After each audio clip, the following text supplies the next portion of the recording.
Welcome back to the Demystify Sci podcast. I'm Michael Shiloh. I'm Anastasia. Today on the show we have Lance Weaver, a geologist who has made all sorts of interesting forays into the archaeological history of the Americas.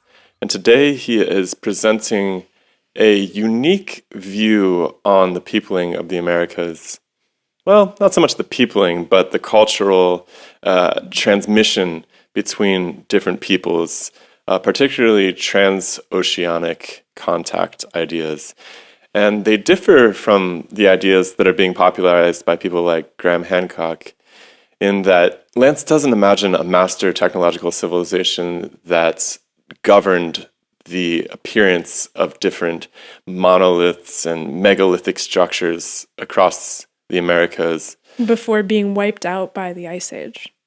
Instead, he looks at some very specific pieces of symbolism that appear on both continents and imagines a very different, nuanced picture of how this all goes down. And I don't want to totally give it away because he does a better job explaining it than me.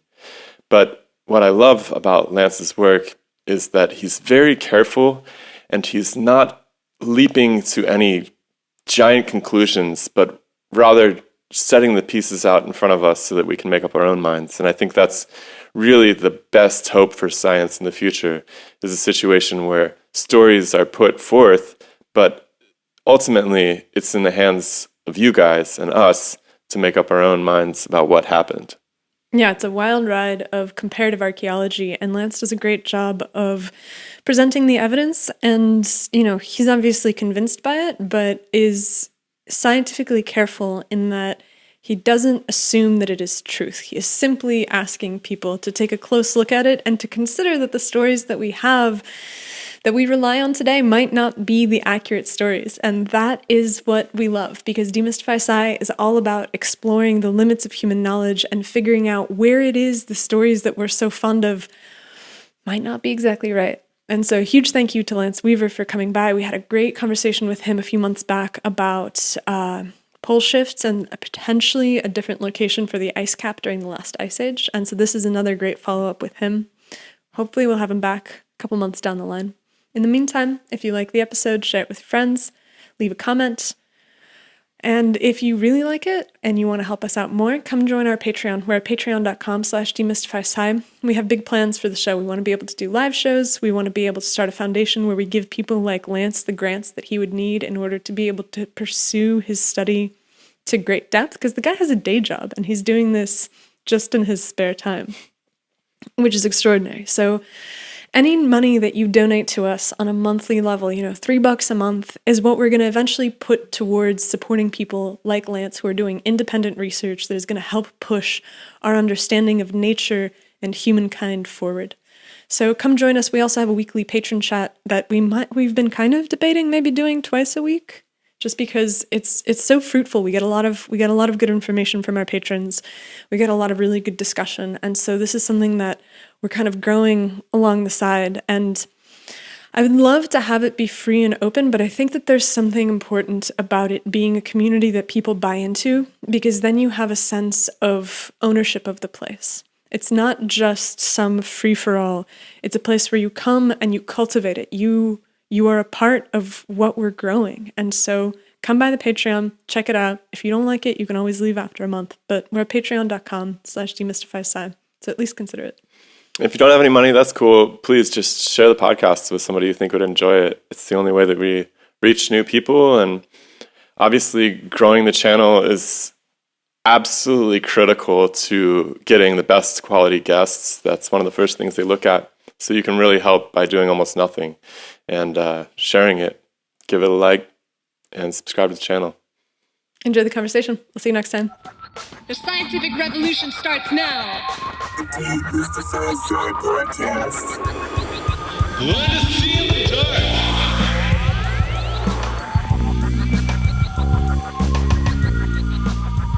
dark. Let me just start with a disclaimer, though, that my views are not those of my employer. Anyway, I try to stay pretty mainline in my science, but I have kind of my topics, and and the two that are completely off from what other people would on camera agree with Got it. are the pole shift for sure that we talked about last time, and then what we're going to be talking about right now, which is kind of my pet scientific interest, which is geoarchaeology. So even though all my training is in geology, like I've been super into geoarchaeology for a good 20 years, really well versed in it. And I'm not going to talk about basically cultural diffusion between the old world and the new world. And I think what I've assembled, like you'll see little parts of what I'm going to talk about on other people's site, even kind of more of the pseudoscience sites like Graham Hancock, and then we'll talk about little parts of it. But I think the way that I've compiled it and a good amount of my own stuff that I've put together, like makes such a persuasive argument in my mind that I can't really see anyone not believing it. It's kind of like the Ice Age stuff. Like once you see it, it's the visual that's so powerful that it makes it almost impossible to deny that there's something to it, Nice. Like I'm excited. Yeah, like just like that ice cap. It's like once you see the ice cap and then you check into the science of it and be like, oh, that really is where everyone agrees the periphery of the ice cap was. So how could it not be It's funny. I've tested that out on so many different expert people since we had that conversation. I keep bringing up the point that the ice cap's in the wrong place over Greenland, and it's really it comes as a surprise to 100% of people I've talked to, and nobody's denying it. They're just like, huh. Yeah. It's this like blank look for a second, and then they move on to whatever they're an expert at. And I think if you talk about it without the visual, a lot of people will deny it. They'll be like, oh, no. But then once you see the visual, then it's kind of like, oh man. Maybe at first they'll be like, wait, well, let me double check. Are we sure that that is the periphery of where we know the continental ice sheet was? And I mean, it doesn't take much looking into it to be like, oh yeah, that is it. That is the consensus. Yeah, and then I've heard like ocean currents might cause it. I hear that as a go-to usually after you reach the point of, oh yes, it does appear this way. Yeah. But, and I don't know about that really. I mean, it fits into this kind of the same argument as because the ocean currents supposedly are then affecting the Hadley cells and the weather patterns that bring moisture in. But then, once again, you bring in the Antarctica argument and the fact that the same type of situation is happening in Canada. You've got a central area of Canada that was pretty far away from any kind of current, any kind of weather current that would actually bring the only thing that brings storms into the central part of northern Yukon territory is the jet stream, the same patterns that you have coming into Siberia. And not only that, the central Siberia patterns break down once you try and get over into eastern Siberia, right? You can't say that eastern Siberia was an Arctic desert. No one's going to say that. It's not true. You've got massive weather cells coming in from the Pacific up into the easternmost part of Siberia. They get massive amounts of snow right now, and to suggest that it was somehow different in the Ice Age and that Western Siberia wouldn't have created a continental glacier in the same way that Greenland, the Scandian ice sheet, and the Laurentian ice sheet, that's just like, honestly, it's ridiculous. I have had some people who have argued with me about it, but I think that once you kind of like persist in some of these, like, let's go down and actually investigate what you're saying, and let's actually get on a map and look at Manchuria, and Eastern Siberia, then I think for the most part, most people have to be like, oh, yeah, okay, unless they're just so like indoctrinated and entrenched in some idea that they're not willing to think of reason. Mm-hmm. Have you thought any more about mechanism for that pole shift since we had our conversation? The mechanism is something I've been thinking about for 20 years, and still my thought that there's something celestial going on, that it's got to be something in the universe. I'm not completely sold on my mechanism. It's just the best one that I've come up with. And you know what? The other thing I'm not completely sure about is what we see in the ice cores. I'm constantly like re-looking at the actual data for the ice cores, especially Volstock and those, to wonder if, is what we're seeing in those cores, are we certain that periodicity that we're seeing is the coming and going of actual ice ages? What do you think it could be? Well, what if So it's all we're seeing is a proxy. It's mostly oxygen isotopes, right? And they've also got like carbon dioxide, analysis that they're doing to the ice cores, but it's mostly the oxygen isotope that they're using as a proxy for weather. But what if it's not? Like we see like a pretty stark rise and a fall and a rise and a fall. But do we know that every one of those rises is an ice age, and every one of those falls is not an ice age? Or could it be that there's actual changes, atmospheric changes, just like we're seeing now with the carbon dioxide in the atmosphere, that the atmosphere is changing, the ocean chemistry is changing, but that we are making an assumption in that proxy and saying, yeah, every time it goes up to its height, that there's a full glaciation. And I wonder how volcanism plays into that, because that's the one thing that I've started to really notice affects climate and atmospheric composition and water content more than anything. And I wonder if anybody's looked at those correlations. Probably. I just don't know about it. Yeah, I mean, you definitely have ash layers that they're trying to correlate with, volcanoes erupting. Yeah, it just seems like an intractable problem of correlation, right? Because you have so many different things that are happening, and what you have to do as somebody who's trying to tell the story is figure out how to relate all of them to one another. And it's not a particularly straightforward. Yeah, we have this terrible ability to see what we're looking for. Yeah, it's kind of the demon of the scientist. I mean, so are you suggesting that because the current model is that as you see these atmospheric changes, the solar radiation has a different effect on the planet, and so you see temperature changes as a result of increased greenhouse gases. And so are you saying that maybe the greenhouse gases are decoupled from temperature changes? In essence, yeah, like so that they're not as tightly coupled as we suggest they are. Right. So if we flash up the chart right now that actually shows the oxygen isotope data, which is this kind of the strongest proxy we have, and then maybe the carbon dioxide data too.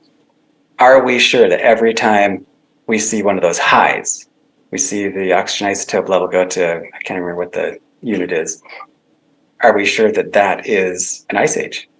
Or could it just be that actually those aren't completely tied together, right? And this would be kind of my main argument, right? Because when it comes to dating the ice age, we've got like two different methods that we have to use. So we can use radiocarbon dates to about 40,000 years ago, right? But the last ice age ended like what, 20,000 years ago? I mean, it ended 11 to 12,000 years ago, but it hit its peak there at like 20,000 years ago. So then the previous ice age before it, we can barely even carbon date. Like there's so little carbon once you get to 40,000, and there's basically zero when you get to like 60,000, which some people try to use it to, that we then have to switch to the uranium dating. So now we're switching to another dating method, which introduces all sorts of problems that we can't be sure. It's not as a home run when it comes to the later ice ages. Even the dating of them is problematic. Like you can't. It's like the grand slam would be finding some instance where those isotopic patterns didn't match the appearance of climate changes of different sorts. They didn't match the evidence of glaciation. And what's the evidence of glaciation? It's the terminal moraines. It's the dirt. It's the geology.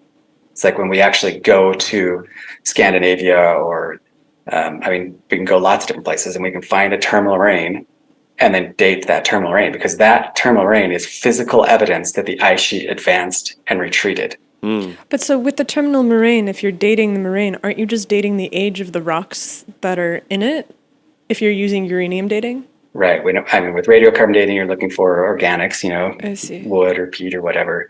And then, as you get older, you're trying to use crystals basically. So, but yeah, all of those dating methods carry with them their own assumptions, their own problems where we could have issues with our models. And my whole thing is this, like, are we sure that there was really 10 ice ages with a periodicity of, 40,000 years to begin with, and then it grows to 100,000 years the further you go back? Are we sure about that periodicity? Are we sure those are even ice ages? I don't know that, like, it'd be interesting to get a group of real experts to see them because we could all debate the data. I know the data, and say, are we really drawing the great conclusions here? Like, are we sure about this? We're sure about the more recent stuff. Like, I can tell you, as far as the last ice age, we are 100% sure because there's so much evidence. But every ice age, every growing glacier kind of tends to destroy the evidence of the ones previous, right? So I can go to Salt Lake and find a terminal, or the Rockies, or anywhere in Canada. I can go and find an actual terminal moraine from this prograding glacier, and I know about the last ice age, and I can date it pretty sure. But the further back we go, the more the evidence has been destroyed, the more we're having to rely on more tentative dating methods, more tentative evidence that's been destroyed. And so now it's just kind of like little pieces here and there that we have to speculate and make assumptions on. Anyway, is there much evidence that's ocean floor sediment related? Because it seems like you'd have a lot of runoff and a lot of accumulation of sediments from rivers that should be associated with glaciation. Yeah, and they have lots of cores. But then is that a home run? Because how do you see an ice age in a core? Like what? Suddenly you see the layers changing colors? Is that what you're going to use? You're gonna date them and look at their thickness and be like, oh look, well this core, it seems like now we have a package of different colored sediment that dates to about the period that we think was a glacial or an interglacier, and we're gonna make interpretations on that, whether it be in the ocean or a lake. They've got lakes that they're doing the same thing and trying to make interpretations of different colors or different packages of sediment and saying, well, this is an ice age, this is not an ice age. But that data. Yeah, one thing you mentioned last time was like how little color mattered in terms of geology. I was kind of fascinated by that. Yeah, and in Scandinavia they have kind of that exact thing. They're kind of making assumptions, saying, well, we found these lakes and we think that in the winter the sediment that's flowing in is kind of one color, and in the summer when the spring melt happens we get another color. But that's a pretty big assumption. I've tested that assumption myself. I've gone to a bunch of different reservoirs that are only 50 years old and looked at all the packages and been like, can I see any kind of annual spring flood in this? And it's like, not that I would. You'd be grasping straws and just making a tentative maybe that maybe they're right, maybe they're wrong. But how can you prove that? I mean, I think that's maybe the most solid criticism of anything that's studying the deep past, which is that we have models that are secondary and maybe even tertiary readouts of something that happened. And then from that, we build a story, and the story is built upon a tremendous amount of modern mythology, because we have stories that we need to be able to tell about the way that the world is, about the power of science, about the power of research. And if you start to say, well, hey, we can't really say stuff about anything that's beyond the last ice age, you undermine an entire field of study, and it's not particularly fashionable to do. I think that's a really difficult thing to get anyone to agree to, because they've spent their life working on it, and their life's work is tied into the mythology of the present, which is what the planet does and how climate is affected and all of the different changes. And so that's kind of an uphill battle to get anyone to start to reconsider it from that point, because everybody's got a set of interests that they have to maintain. And it's not even something that you can really blame them for, because that's just the system in which we all live. But isn't it kind of strange that the most uncertain pieces of our distant history are some of the most closely guarded in terms of the narrative?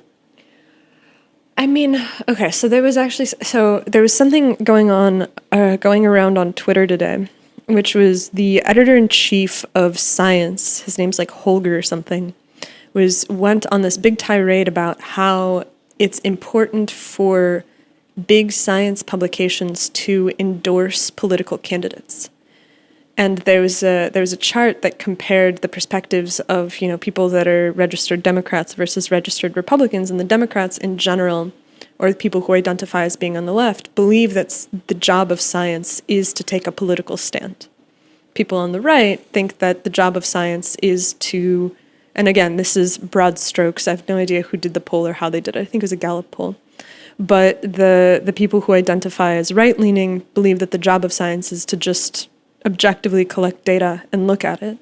And I think that that's what we've seen play out over the course of the last few years, because there's this belief in the fact that science is a value, it carries within it inherent values about what you should do.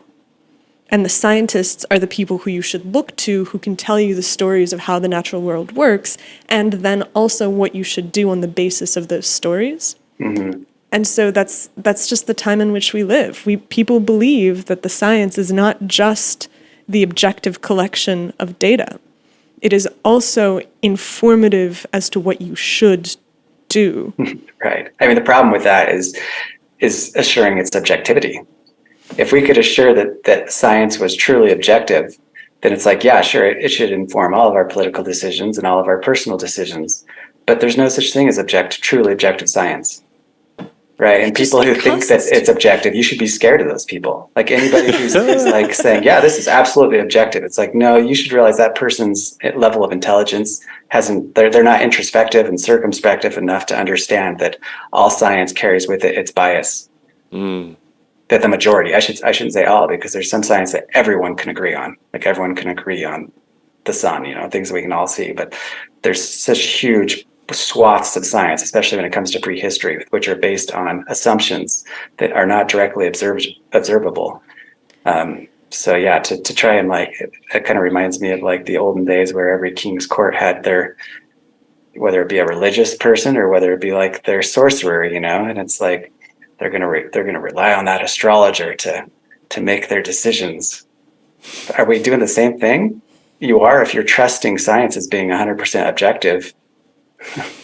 I mean, I think that we are doing the same thing because we don't have a better way of making decisions, right? Because we live in a time where everybody kind of recognizes that you should make your decisions on the basis of data. You should be rational about the decisions that you make because your emotions are clouded by your cognitive biases, your perspectives are informed by all of these things that are deeply not objective. And so we turn to science because there is a belief that has been cultivated very, very carefully over the course of the last at least 50, 60 years, that the scientist is almost not human. The scientist is this objective eyeball that just happens to look at the world and relay the truth. and you want that to be the case. I want that to be the case. I want to be able to say that if there is data, that you can lean on it. But something that we've come across a lot is just how complex so many of these methods are. Yeah, the oxygen isotopes they're a real headache to try to make sense of, actually. Like, there's so many assumptions that go into any of these dating methods. Yeah. And some of them are testable and reliable, but there's so many factors that go into the methods, and most people try to split hairs about problems with the methods, and they don't think about the underpinning assumptions about what's the life of this sample before, where has it been, what was the world like? Yeah, all the tons of assumptions. But even if you look at the data, like the trace of the oxygen isotopes, there's a crazy thing because you can see that within recent history, like 40, 50,000 years back, there's a lot of data points and there's a lot of shifts. And as you start to go farther and farther back in time, these shifts become broader and the curves change in terms of just how finely sampled they appear. Right. And so you can see that as you look back in time, it's like Vaseline on the lens almost. It glosses the data space over, and you don't hear people really talking about what that means. Yeah. And we should bring that into the real world. Let me drive forward kind of our discussion in a couple of different directions. So I think the first thing that we should talk about is basically like Graham Hancock and Mario, some of those ideas about like a master civilization, and because what I'm going to be talking about and the evidence I'm going to be showing kind of fits into that, right? And I'm going to be kind of debating and not believing a lot of their assumptions, right? I'm going to be like the typical scientist who poo-poos on these people and calls them pseudoscientists and says that their data isn't good. But I think that maybe the job of a good scientist is that if we're going to bash down ideas, like we're going to really show the public they need to have the data like that. That's why the visualization is so important, to really help the public understand what is the data, what data is truly reliable, what data is built on lots of assumptions that we could be wrong on, be totally honest on how strong our stance on the data is, make sure that we never get politics involved in science, because the second we do, our science becomes so biased that we can't see straight, which we've seen absolutely when it comes to the word that shall not be mentioned, ancient weather, So maybe that's something I want to just kind of start by talking about. So the discussion like that, Mario, that you had on, and the idea that maybe there are archaeological sites out there that, instead of just being 10,000 years old, like some of the major ones that we see, like Jericho, that they're actually his idea, that they're like 20,000 years old or 40,000 years old, and that they predate the last ice age. Sites built on top of other sites, that kind of thing. Yeah. So maybe we can start with that really quick. Yeah, what do you think? Okay, so the first thing that we need to really get clear before we start talking about prehistory, about all of the archaeological evidence from, let's say, from early Egypt all the way back to the Ice Age, is how we date them, right? So that's radiocarbon dating. It's the de facto dating method, even though that there's other ones that are kind of built around it, right? Radiocarbon dating is really the main one. And then, of course, we use sequencing and stuff like that in between that, and then there's tree dating for stuff for the last 2,000 years, and maybe even going back another 1,000. But really, tree dating stops being super reliable about 2,000 years ago, about time Christ. Okay, so I don't know, maybe actually I wonder if we want to go into something else and then backtrack and go into that. I think, man, make yourself comfortable. Just lay it out. Yeah. Okay. I think we're all friends here. It's all good. I think I'm going to share my screen, and I'm just going to jump right into an argument for transoceanic travel. Woo! And essentially a master, you could say a higher civilization that existed and then actually declined. You're selling books for Graham now. Yeah, if I'm going to be selling Graham books here. Okay, so let me start here. I'm going to show evidence that I think shows, really without reasonable doubt, that there was transoceanic travel from at least 600 BC from the Mediterranean. And then I'll go on to even showing it from Asia, but for sure from Egypt. Okay. Let's do it. So this is completely denied by mainstream archaeologists, right? And it has been since they decided that all Native Americans, that's North and South America, came across the Bering Land Bridge, and that's a decision they arbitrarily made in the late 1800s. And since then, any hint that it's like, well, people other than maybe the Vikings, 1000 AD, any hint that people came from the old world to the new world has been pretty much just poo-pooed and shot down.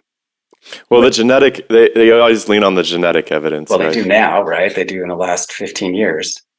But I do think that there is some consensus that there was some Polynesian, what do you call it? Yeah. Intermingling. But hold on. The way that the genetic evidence works is that they look at the populations and they identify unique polymorphisms in that population.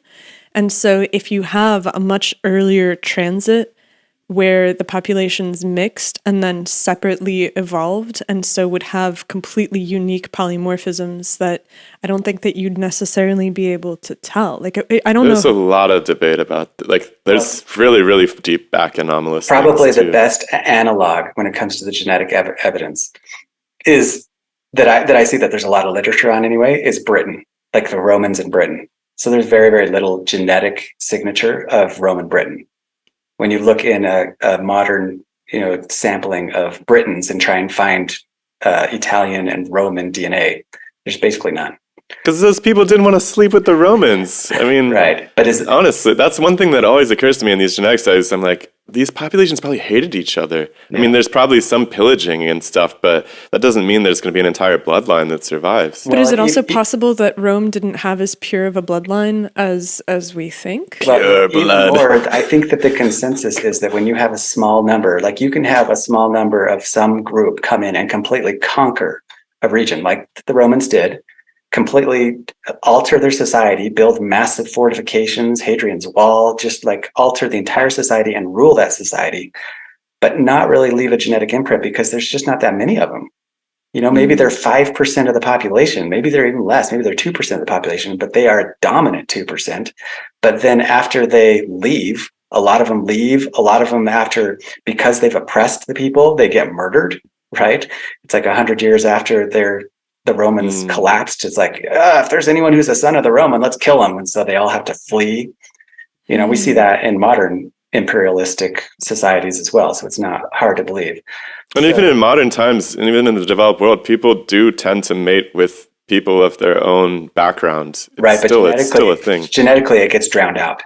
If you have a super small sampling and those people end up mating, and so they do enter the gene pool, I can't remember how many generations it is, but there's papers on that, and it has names for it. The genetic signature drowns out; it dies out essentially, right? And so I think that English study of Roman DNA is probably one of the best analogs that we can really help people understand that it's like you could have people come into the Americas from the old world, and they could have enormous impacts.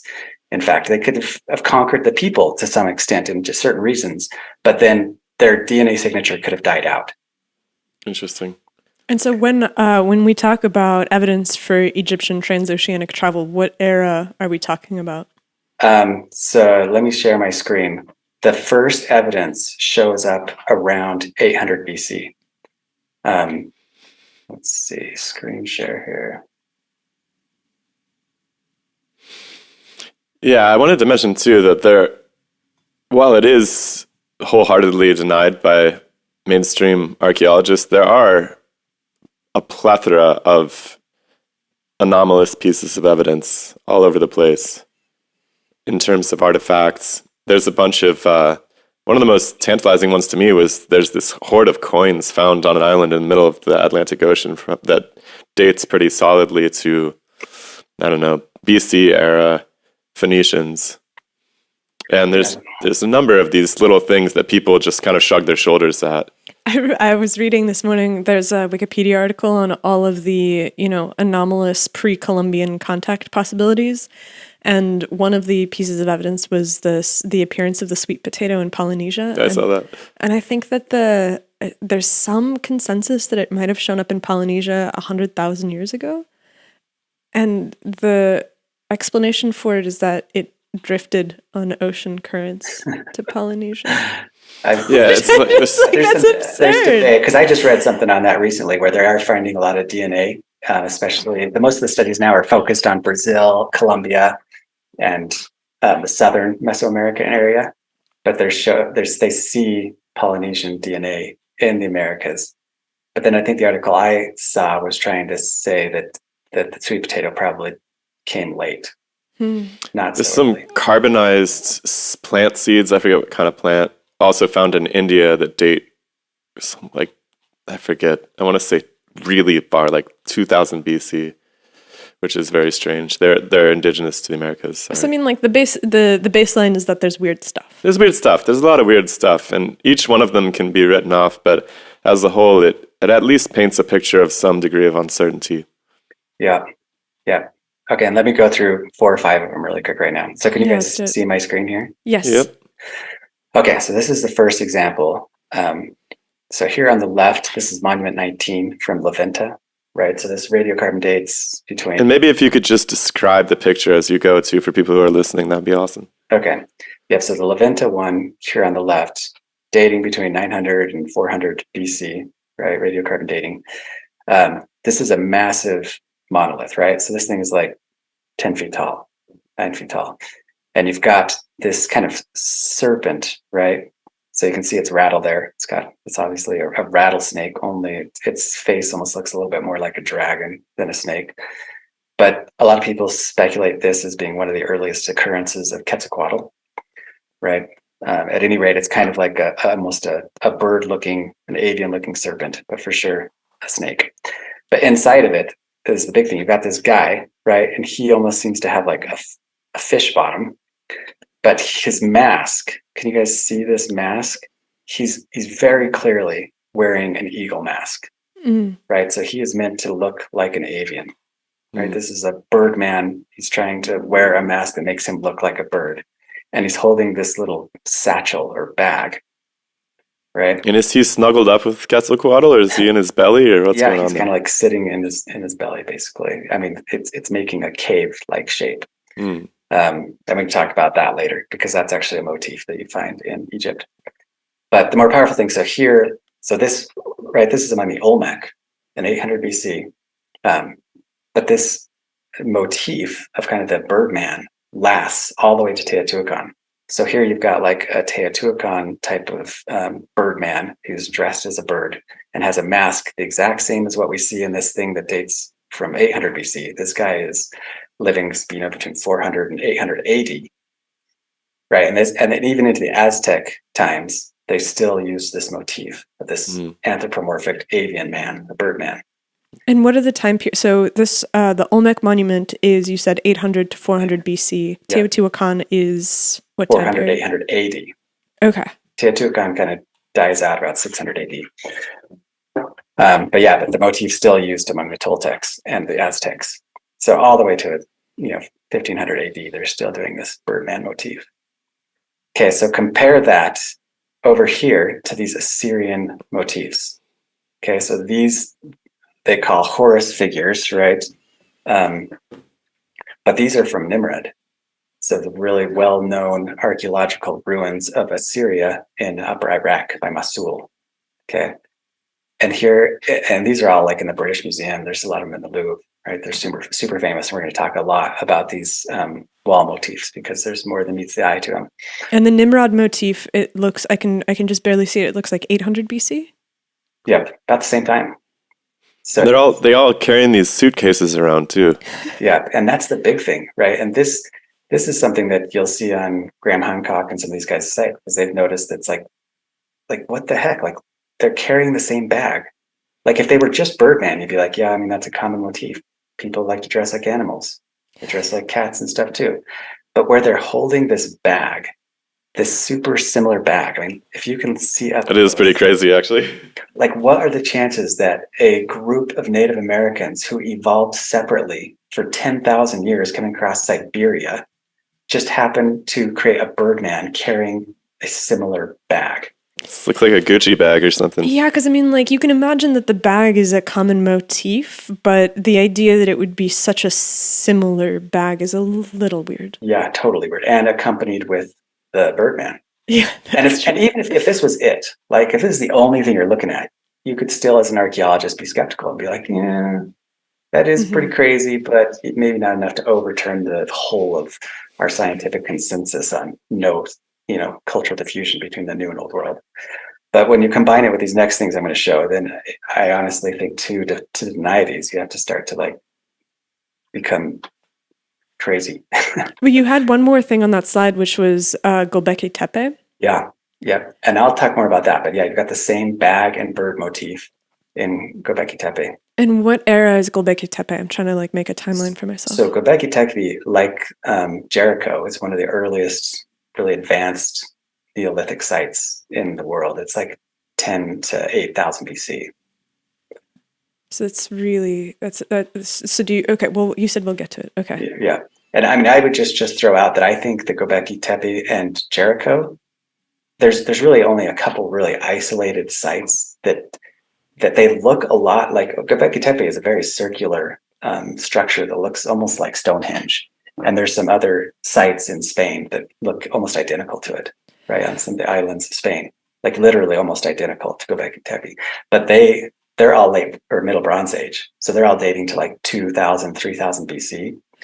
I think that those should be suspect. Like the fact that the archaeological community has just kind of accepted them wholeheartedly as being the dates that they give, the radiocarbon dates, I think is a mistake, and shows kind of a lack of skepticism that should be there, right? Because radiocarbon dates, it's super common to find radiocarbon dates in a site that just like don't match anything else, and you throw them out, right? Because it's so easy to have contaminated samples.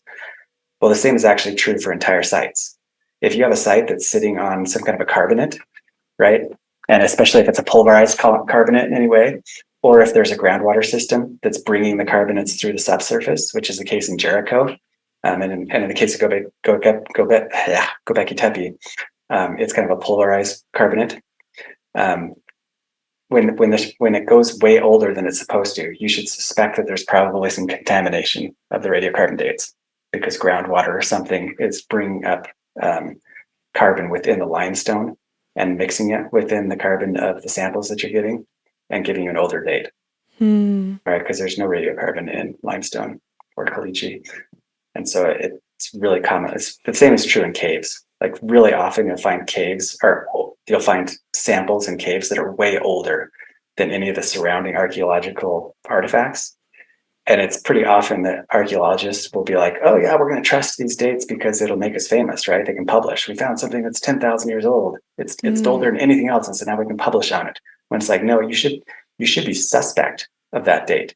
If it's in a cave, especially if it's a wet cave, it's a limestone cave, it's like anything that's touching limestone can be contaminated. So you should be suspect of any radiocarbon date, any single radiocarbon date that is an aberration from those around it, and any single site that is an aberration from those around it. So even though everyone loves to talk about Göbekli Tepe as being the oldest, I mean, it matches with Jericho, and Jericho's suspect too. I think that those should not be like as readily accepted. They should be met with far more skepticism than they are within the archaeological community. But let's go back to the story though. So let's go to the next slide really quick, and just after the Birdman, let's see if there's other motifs that are shared between the old world and the new world.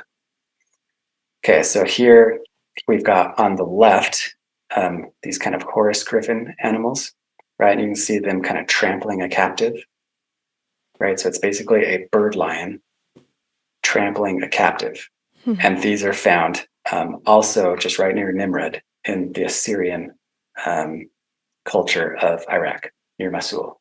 Right, and this is like a tiny little ivory. So this is probably like 6 inches by 3 inches or something like that. But then you look over here at Chalcanzingo, which is only like 100 miles away from our last one, from La Venta, and you've got a very similar stone motif to what we saw in La Venta. But here you've got the same type of like bird lion. And in this case, you can't really see its tail, but there's other examples of it where it definitely has a very lion-like tail, right? And a bird-like face, very similar to that bird-like snake that we saw before, and it's trampling a captive in the exact same way. It has lost the wings, though. Yeah, so no wings on this one. But, right, one is in the same area as our last one, Assyria, and one is in the same area of Mesoamerica as our last one.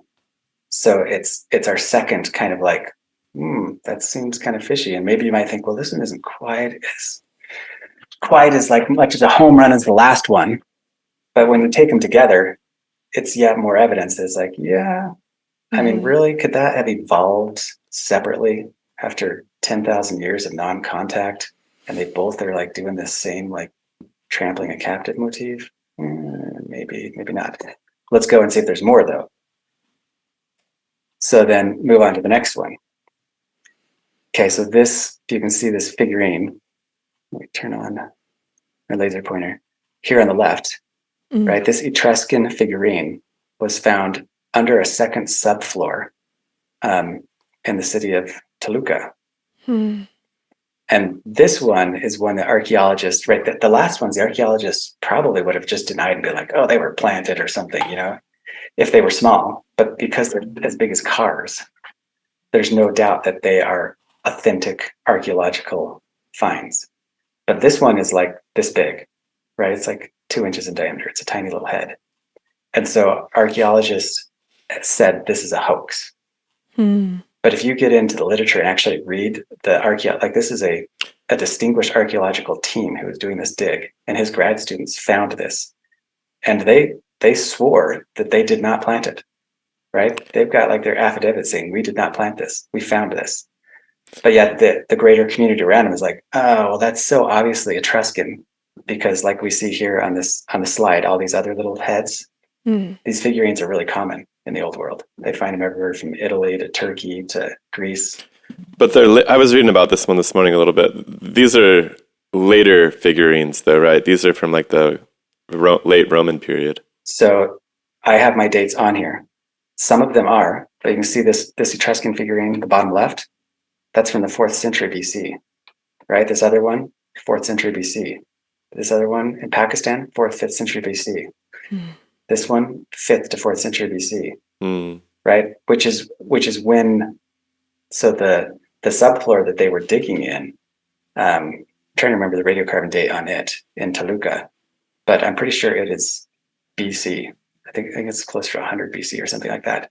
But it's right next to Calico, or anyway, the oldest ruins in the Valley of Mexico are pretty old. They date to 1000 BC.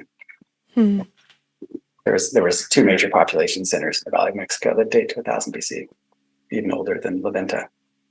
But the archaeological community seems to agree that little statue head is from the Etruscan Roman period, like 2nd century. Yeah, they just think it was a plant, right? Exactly. They can't believe that there was transoceanic travel, and so they come up with whatever just most logical description, which is, oh well, somebody planted it there. And to be fair, there's been a ton of plants, right? There's a real cesspool of contamination. There's been elaborate hoaxes going all the way back to the early years of the Columbian conquest. Absolutely. And if this was an isolated thing, right? If this Etruscan figurine weren't in the midst of all these other strong correlations, I would dismiss it too. I would be like, there's no way that this must have been planted. But when you group it with these other 5 things that are you can't falsify them, you can't fake them because they're car-sized boulders, then suddenly you have to relook at some of this data that you just dismissed earlier and be like, well, maybe that is actually evidence that we too readily dismissed. Okay, so let's move on to the next one. The Izapa stela, right? It's a pretty kind of famous, like I say, car-sized rock motif, rock relief in Izapa, Mesoamerica. So our other ones were kind of at the Isthmus of Tehuantepec on the west coast of Mesoamerica. This is actually on the east coast of the kind of the border of Guatemala and Mexico. And here on the left, you can kind of see a drawing of the stone, right? There's the stone itself. And here's kind of a drawn out version of it. But the motifs in this are really, really interesting. Yeah, can you describe it for us? Yeah, I mean, so let's look at this. You've got this tree, right? And this thing's kind of like a little bit famous because I don't know if you've heard of like among Mormonism, right? Mormonism has been pushing this idea that there was transoceanic travel since the early 1800s. Yeah, it's like baked into the Book of Mormon, right? Right. And so a lot of people took this, a lot of the Mormon community have been kind of pushing this for, 30 years. It's like, oh, this is evidence of transoceanic travel. But the way that they pushed it was kind of in a foolish way. Like they kind of like said, oh, well, this is a reference to something that it's in the Book of Mormon, which when you look closer at that argument, kind of falls apart. But I say, no, look at this as a comparison to Egyptian artwork, not to anything in the Book of Mormon, to Egyptian artwork. And tell me once again, if these motifs could actually just be coincidence of 2 separate cultures that evolved independently for 10,000 years. I think there's absolutely no way. So it's like this fluted tree that appears in both the Egyptian and the Mesoamerican depiction. There's some figures there too. What's the deal with the people? Yep. And so not only do we have this tree, right, that we see all 4 of these Egyptian artwork things on the right, have this sacred tree, right? They do call it the tree of life. In some cases, the Assyrian ones even get called the tree of life, but it's basically a sacred tree for the Egyptians. And there's a lot of writings about this in Egyptian. It's well known. And there was a goddess of this tree, right? And the goddess like came out of the tree and gave offerings to people, right? And there's different names for the goddess. But so I think Hathor is what they call the goddess of the tree, mistress of the sycamore. They call it often. But look in the Mesoamerican one. So you also have kind of this tree, but you've got this individual coming out of the tree, like offering to these supplicants. Like, look how you have these two supplicants to the left, almost like they're there to, get something from the sacred tree in the exact same way that the Egyptian one does, right? So you see on every case of the Egyptian one, you've got these one or two supplicants and this lady in the tree, and you've got the same thing in the Mesoamerican one. And if that was it, maybe you'd think, oh, maybe that's coincidence, even though it's like, seriously, how could that be coincidence? Even the tree motif itself. But let's keep going. Let's look at the second one. This one is the home run. Like, I don't think there's any way. It is bewildering to me how anyone could see this as being a coincidence. There's no way. There's no way. And can you describe that one for us? So look on either side of this sacred tree, right? You've got This is in the Mesoamerican. This is the Mesoamerican Ixtlilxóchitl stela, right? So you've got a birdman on the left and then a feline man on the right, right? So in this motif of all these kind of like gods drawn in kind of a Mayan artwork motif almost, you've got this birdman and this feline man. Well, look at this relief in Egypt. That's crazy. Thoth and Sekhmet before Ramses too. And then in this case, Ramses is taking the place of Hathor or whatever. It's being the person in the sacred tree who's offering whatever to the people.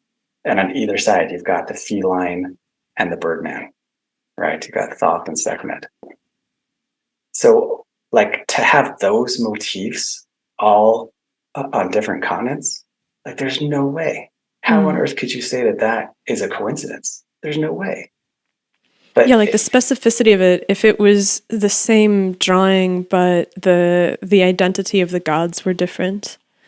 I can imagine a coincidence. Like trees are important for life. And so I can understand the tree being a central motif because that's where you get fruits. And in order to survive, you need the trees. They give you shelter. They give you the things that you build out of them. And so it seems pretty straightforward that you could have that. But the specifics of the illustration, I think you're onto something. Yeah. And once you group it with the three that we've already looked at, right? This isn't an isolated case. Like we're seeing a motif here of artifact after artifact correlating. So then we can keep going now. Right? So this Mesoamerican motif has this interesting earth bar that seems to be separating the underworld, kind of these waters of the underworld, to the overworld. Well, that earth bar is also a very common Egyptian symbol, right? So you see over here to the right, where they've got these boats and they're always separated from this snake. What is the snake again? Trying to remember what the snake's name is. Anyway, it's Apep, right? So the serpent god Apep. Apep's a super common motif in Egyptian artwork, right? And Apep kind of symbolizes like the Nile River, which symbolizes the underworld, right? And not only that, this boat motif is part of their whole Book of the Dead thing, where it's like you sail on the boat to the underworld and the afterlife. But it's always that the overworld is separated from Apep and the waters beneath by this earth bar, right? And you've got that same kind of earth bar and the same kind of like waters lapping up, that you have in the Egyptian stuff. So now here we have like 5 different motifs that are all shared between the Egyptian artwork and this Ixtlilxóchitl stela. So once again, how can you rationally be like, oh yeah, that's all just a coincidence? I mean, the water thing you see in ancients, you see it in every culture, essentially, and it makes sense that if you dig a well, water comes up and then you see water at the edge of the land, and it makes sense that people would interpret water to be down below the earth. But the stylizing is pretty captivating here. Yeah, because you have an almost infinite number of ways in which to represent it. Yeah. That's right, I exactly. would challenge, like find any other example in the world, any other example of this kind of close congruity between art motifs, between cultures that never touched each other. Now, I mean, honestly, like when you think about it rationally, just the fact that there are Mayan hieroglyphics and Mayan pyramids should be enough to make us think, maybe there's some communication there. Like when you compare the South American cultures to Egypt, like the South American cultures, they don't have writing, right? They've got like little knots. They came up with a system of communication that had to do with knots. Well, that's what you'd expect from cultures that were separated by 10,000 years of evolution, to come up with completely divergent ideas that have no relationship to each other, right? Like the Kichi, the whole knot system versus the old world. That's what you'd expect. Or Australia is another example where you've got these indigenous people who were separated for thousands of years. There's like very few similarities between them and the mainland, right? Whereas the Mayans, with their hieroglyphic writing and their pyramids, and now we see these art motifs in the Olmec, right, in the Mexican highland culture, and these early Mayan motifs. How can you dismiss that? Well, there's a number of links to the East as well, right? In terms of these hieroglyphics, I think that the Japanese language shares some similarity with the Mayan language in terms of the glyph structure, if I'm remembering my Michael Coe. Yeah, and properly. I'll go through that, right? Because Michael Coe has a very, like a well-known seminar basically on YouTube that you can go look up, where he shows the correlations between the Mayans and the Angkor Empire, right? So Angkor Wat and the Khmers in Southeast Asia. Right. Not only are their pyramids very, very similar, but the kicker for him, and this is a funny one too, right? Because he gives this whole presentation showing how similar their pyramids are and how similar all this stuff is. And at the end, he like ends with this thesis that he says, well, and as scientists, we have to dismiss this all as coincidence. And then somebody in the audience, you can go look it up because it's hilarious, ask him a question and he's like, well, what about the Balinese calendar? Like, haven't you noticed how absolutely similar the Balinese calendar is to the Mayan calendar? And he stops and he like kind of he's like, I can't remember exactly how he puts it, but he's like, are you going to make me go there? Okay, you're going to make me go there. And then he completely contradicts what he just said and said, yeah, there's no doubt that there was cultural diffusion here in my mind. My personal opinion is there's absolutely no way that you could have the similarities between the Balinese calendar and the Mayan calendar without cultural diffusion. So disregard everything I just said about it being a coincidence, because I'm going to tell you now that now that you pressed me, my true opinion, even though before I had to walk the academic line, and pretend like it maybe was just coincidence. But anyway, yeah, so I have some slides that show like this strong correlation between the pyramids in Southeast Asia and the Austronesian Empire, Javan pyramids, and the Americas. Okay, so let me keep going. So this is Izapa Stela 25, the same archaeological site of Izapa, right? This is in West Mexico and Guatemala. You can see here we've got this same kind of tree of life motif, only the bottom end of the tree is kind of an alligator. You see he's like a crocodile type person. And you see that same earth bar that this guy's standing on, and then he's holding this scepter with some kind of symbol on top of it. Now this is significant not only in and of itself, but if you look at the last slides that we were looking at, do you see that the bottom of this tree is kind of made to look a little bit like this same kind of almost like alligator god, especially in this rendition of it. You see how they're kind of making the bottom of the tree be kind of like this crocodile god. So in this case, we really see what's going on with the crocodile god. And what's the scepter? Okay, and then this is the scepter right here that guy is holding. But let's compare that to Egyptian motifs once again. So in Egypt, they have a crocodile god. His name is Sobek, right? And he is often seen, or almost ubiquitously, he's almost always holding this waz scepter, right? So you see in these Egyptian motifs, they've got Sobek, the crocodile god, in front of the tree of life. See here, they've got the sacred tree. right? And then Sobek with his Waz scepter. So you've got these same religious motifs in yet another art piece in Zappa.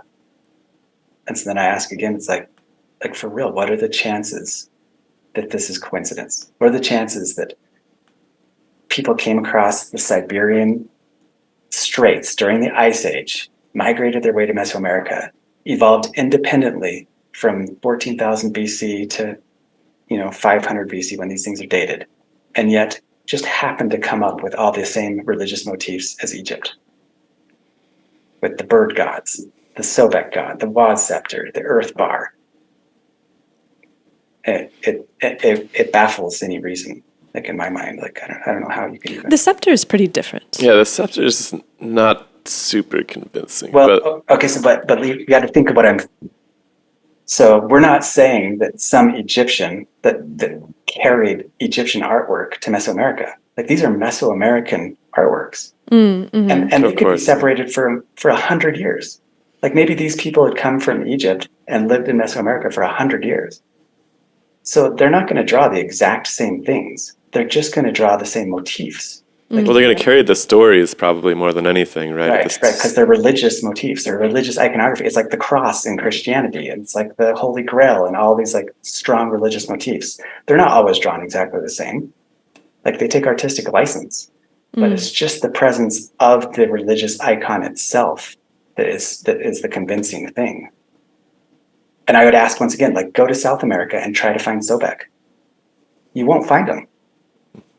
Like go to Australia and try and find Sobek. Go to New Zealand and try and find Sobek or any of these gods. You won't find them. Mm-hmm. Not in this kind of stylistic similarity. No chance. Like not even close. Like maybe you could find them somewhere like China, but China was in constant communication with the Middle East. That's an interesting story by itself, is the connection between the East and the West over land. Yeah. And I'm going to get into that more too, because there's a lot of evidence that the Austronesian Empire, especially when you get to Angkor, was trading between China and Africa. So let me keep going. I mean, the way I've always rationalized these to myself is that there's fundamental human dramas that play out, and that we have a tendency to rediscover these in our mythologies and stories, because if a myth is this arch story that you tell, it's just the story of stories, you've just collected enough stories, then it seems like human experience would to some extent bubble out the same ideas. But the stylism is what's really captivating. Yeah. And I mean the bag, think about what we were looking at with the bird bag holding is the weird. bag. That's it's weird. Like, really? Is that an innate stylistic idea? Like what's in the bag? Yeah. Maybe an anthropomorphic beam where you've got like a bird man or a crocodile man. Maybe that could cross cultures. Did you come across any story of the bag? Like, what's the deal with the bag? I will tell you exactly what the bag is. Oh, right. When I tell you where the Temple of Solomon is. But we'll get. I feel like Indiana Jones today. It seriously is Indiana Jones, man. It's so cool. Right, the Lost Temple of Solomon. All right, let's keep going a little bit here.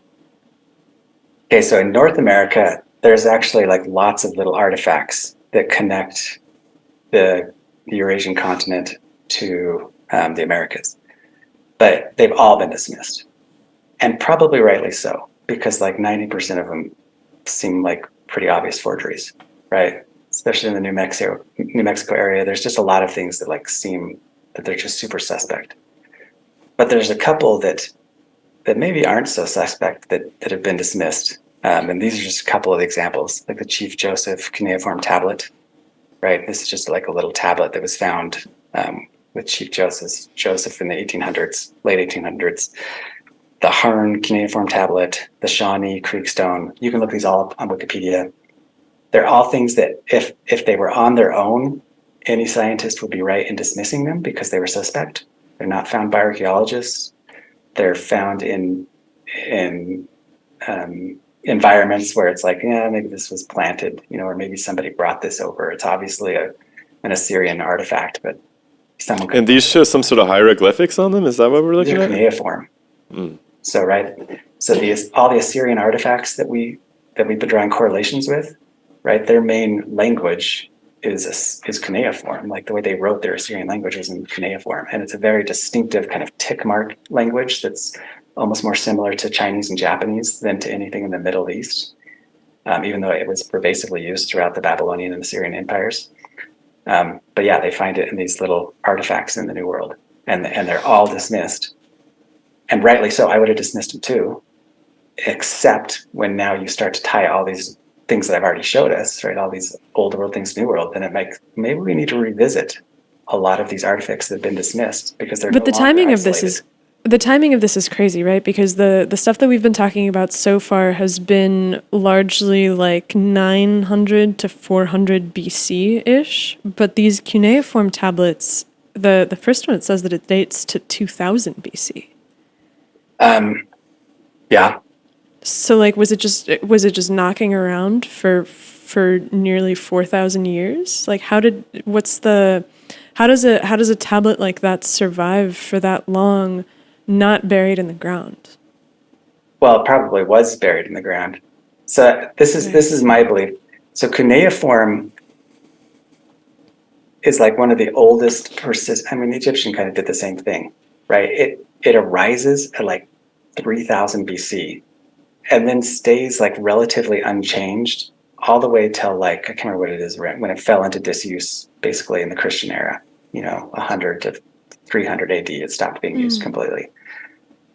I actually believe that and I'll get into this, that in the old world, that there is a repeat of history, right? I think that a lot of things that we date to 2000 BC in the old world actually date to closer to 500 BC. And I'll get into that into a minute. And what I think it is that there's something called, let me not get into it now, but I'm just going to, have things that are historically dated, like in the Bible and all sorts of manuscripts, and we have things that are archaeologically dated. And I think the carbon dating is off by a little. And so we basically got some overlap. And I'll make my case for that in a little while. Got it. Okay, so let's see. Let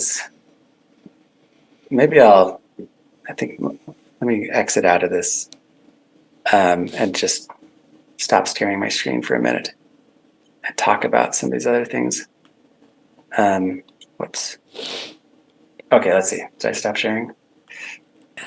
Interesting. Yeah, I see. Okay, so I traced back the Chief Joseph tablet to an article in the 1979 issue of Smithsonian magazine, but they don't mention Chief Joseph.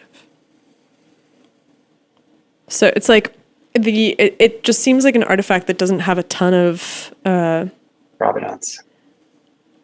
Yes, and it is okay. Yes, so the Smithsonian magazine from 1979 has a photograph of a clay tablet bearing this inscription, which is the lambs, the sale of lambs for, on the 11th day of the month of the festival of On.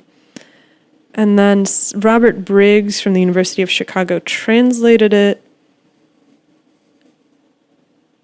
It seems like this little tablet was one of the personal belongings of Chief Joseph, the ill-fated leader of the Nez Perce Indians.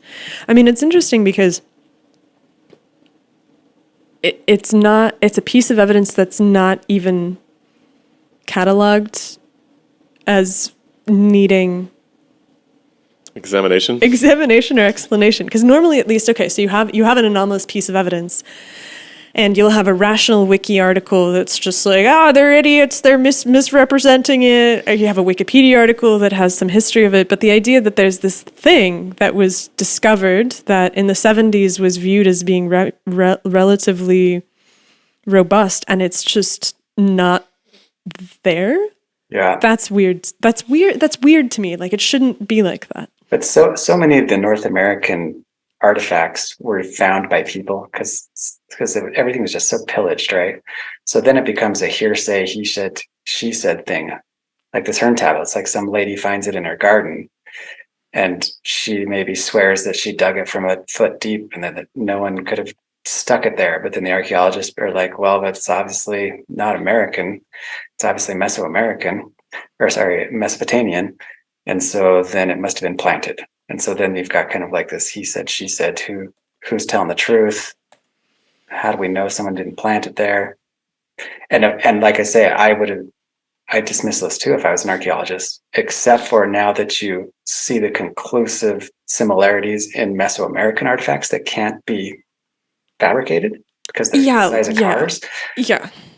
I think that's a good point. It's like, okay, now maybe we need to re-look at some of the things that we've dismissed. I mean, in some sense, this could just be a case of the lack of generalism in the sciences here, because each person's studying one culture in one place in one time period, and they know everything about it, but they're not necessarily, there's nobody necessarily sitting back and looking at the whole thing and publishing on the whole thing all at once. Yeah. Well, also let's talk about dates a little bit, because you've kind of indicated that you think that the dating period should be compressed. Yeah. Where if you have something that's 2500 BC, that it might not actually be 2500 BC, that there's some sort of like cyclicity in the way that we're recording dates, where really it's closer in time, which I think it's possible, right? Like people make mistakes. It's imaginable that you can make a mistake so fully and completely, and it just gets cycled forward that it just never gets re-examined. And so you add this time, and it's really difficult to be able to parse whether or not that time really is there, and your dating methods are incomplete. And so, okay. I mean, really what I'm saying is that there's something called the Hallstatt Plateau, right? And the Hallstatt Plateau is a known radiocarbon anomaly that starts around 500 to 600 BC. So anybody who's dealing with anything in the old world knows that as soon as you radiocarbon date something and get a result that says that it's 500 to, goes all the way to 800 BC, if it's in that window of the Hallstatt Plateau, then we know that the radiocarbon date is not correct, because we know there was some kind of a large atmospheric anomaly during that period that gives us incorrect radiocarbon dates. And so then what they do is they take dendrochronology, and they try to create on the int-cal radiocarbon curve a correlation. So that's like, well, if it gives us this date, then we know it could be kind of anywhere here. But if you get into the literature on the Hallstatt Plateau, there are lots of dates within that plateau that end up dating to 2000 BC. And this is known, it's in the literature, right? I can give a lot of sources, you can just look it up yourself, to examples within the Hallstatt Plateau where they know radiocarbon levels in the atmosphere just went crazy. So I believe that the Hallstatt Plateau, which is really kind of a newly, it's only within the last, couple decades that they've really recognized the Hallstatt Plateau, and that they've gotten the word out to archaeologists to, hey, beware of things that are in the Hallstatt Plateau and make sure you use a correlation curve. Okay, so the Hallstatt Plateau is not actually a real place. It's a plateau. I was like, where is that? That sounds German. So it's a consistently flat area on graphs that plot radiocarbon dating against calendar dates. Yeah, and so it's basically Wikipedia says that, but that's actually not even true. Okay, because if you get into better literature, it's not just flat. There's spikes in there. There's at least two major spikes that end up producing dates that date to 2000 BC. So even though the Wikipedia article likes to say, oh, well, it's just this flat area, it's like, that's not even true. Like, I can produce a couple different studies where they know that there were massive spikes in radiocarbon dating, not just a flat plateau.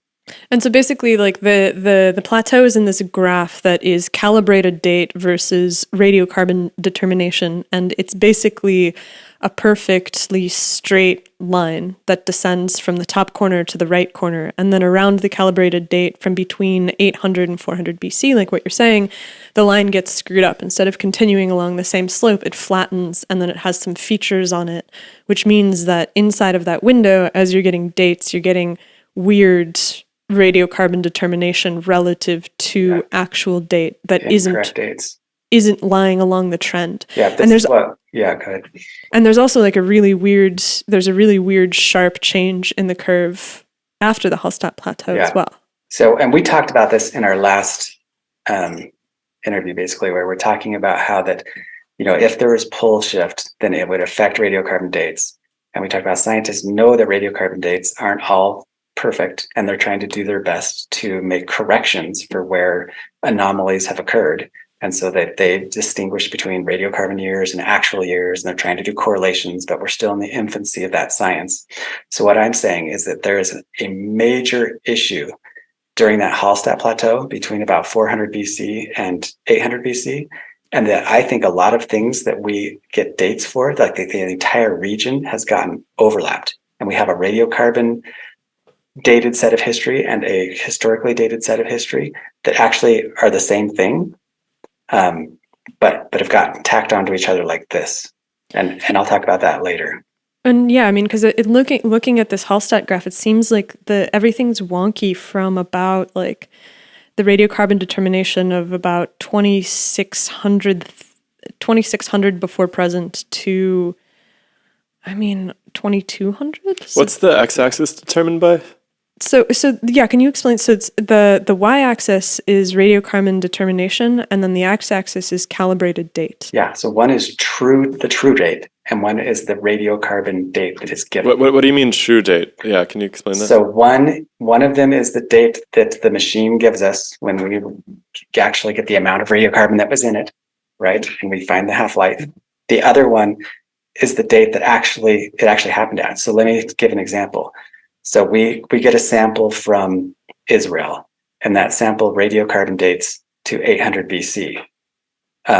But we have a historical record that says that, hey, this is from a city that we know was sacked by the Babylonians or maybe by the Persians in 400 BC. So historically, we know that this happened at 400 BC, and our radiocarbon date has given us a date of 800 BC. So there's something. Could they just be using old materials or something like that? Well, so if it was a single date, right, that gave us an anomalous date, then we might think, just like I said before, like maybe this is corrupted. Maybe there is some groundwater that made its way through the ground and brought in some radiocarbon from the limestone around it. But when they find an entire layer in a site, like maybe we're studying Lachish or some, well-known city in Mesopotamia, and we have really good records, and date after date after date is giving us the wrong date, and some of them are sealed charcoal dates and some of them are wood dates, but they're all giving us this consistently wrong date. And in fact, multiple cities we see it. Then we realize, hey, no, there's a problem here with the atmosphere. It's not contamination.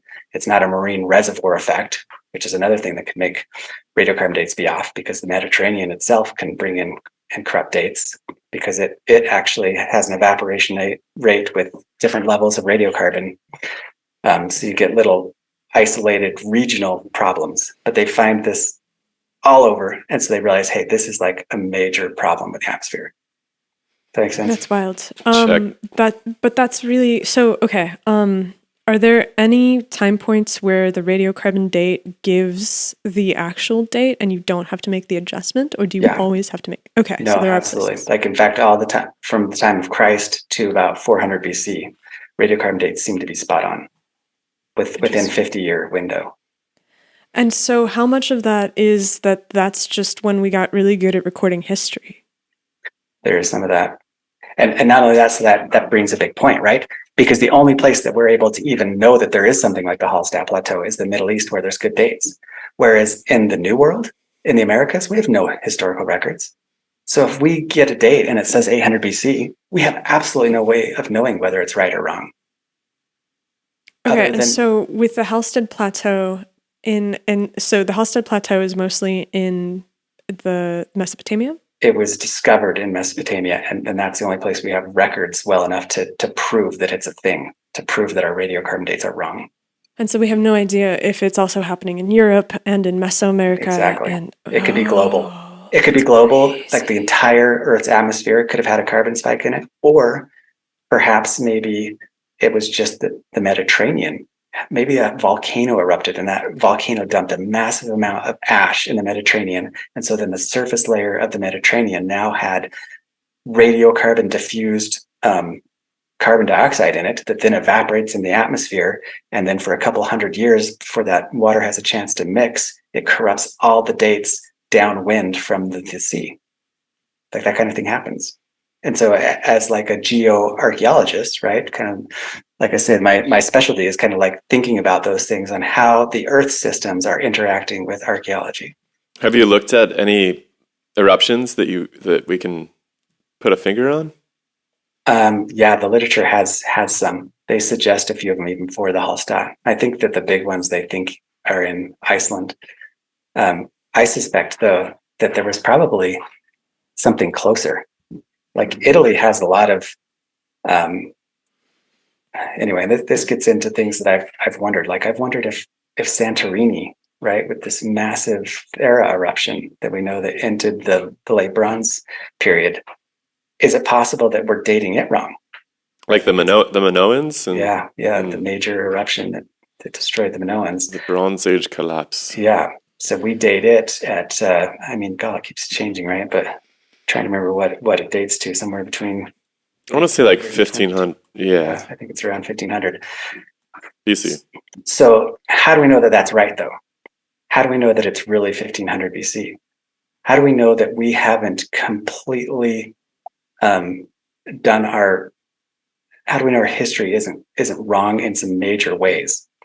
And there's people like Velikovsky is a good example, but there's kind of historical revisionists who have gone through all the data in the Middle East and tried to propose new timelines to where maybe we're a little bit wrong, where our historical dates are wrong, and so thus our calibrated radiocarbon dates are wrong.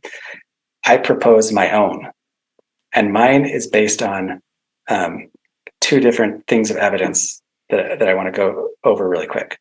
So the first one I want to hit is a guy named Ixtlilxóchitl. Okay, so Ixtlilxóchitl, let me really quick. Well, I'll just talk about him without pulling this up. There is the great grandson of the Emperor of the Aztecs. Okay, so Emperor Montezuma, when Cortez conquered the Aztecs, had a daughter, and then that daughter married a Spanish conquistador, and they had a child. And this child was raised in the Spanish court in Mexico City, right? So he's half Spanish and he's half Aztec. And he wrote a very robust history of Mexico. And it's a really Christianized history of Mexico.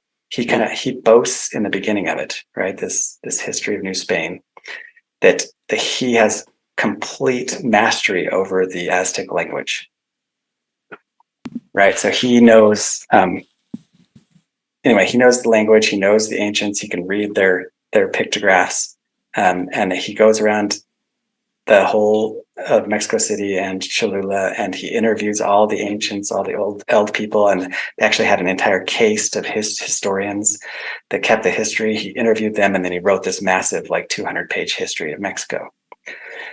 In his history, he says that there are 3 different groups that colonized the Americas.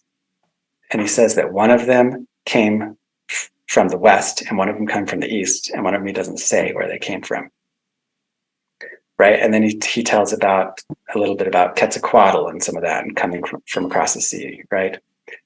But the big thing is that he tells about these founding groups and says that they're coming from across the sea.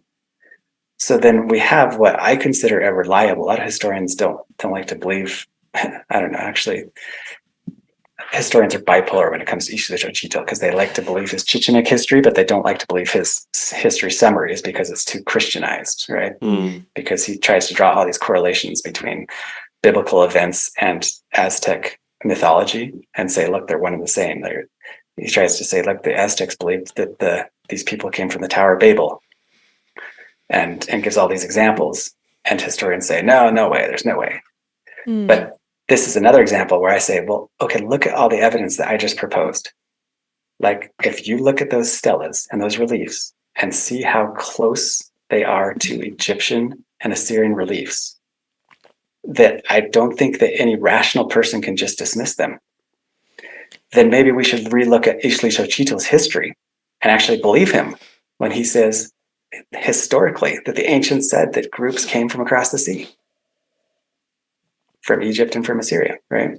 I mean, I think that this is a really big difficulty because there's so little data, so little primary sources that are, I don't want to say trustworthy, but are the kinds of preferred sources about the people's own history in Mesoamerica, right? There's not a ton of writing that survives. I think that there's maybe like 1 or 2 codices that predate the arrival of the Europeans. Yeah, I mean, there's tons of codices, but as far as ones that are actual in the hand of natives, not very many. Most of them are copies.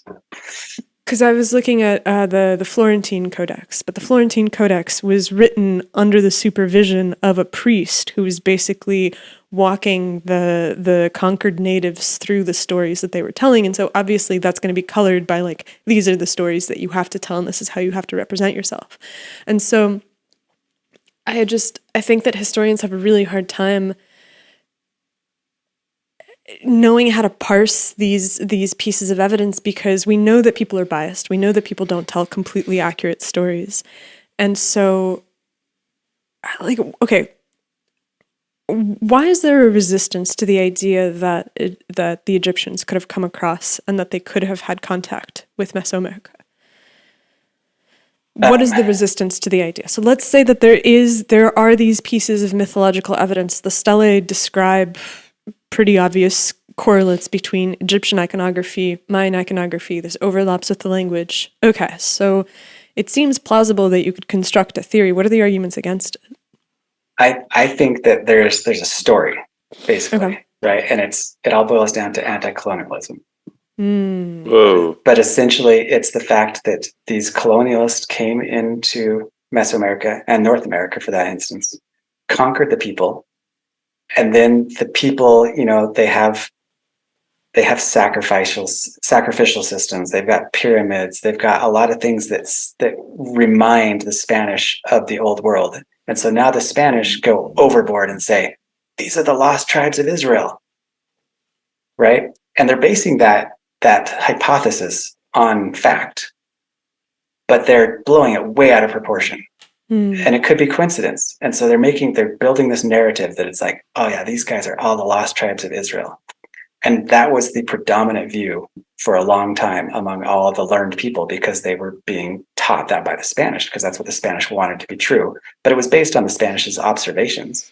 And even Ixtlilxóchitl, who's half native, he's constantly saying, he's even drawing correlations between the Jubilee year of the Jews and the 52-year calendar of the Mayans, right? And the Aztecs who followed that.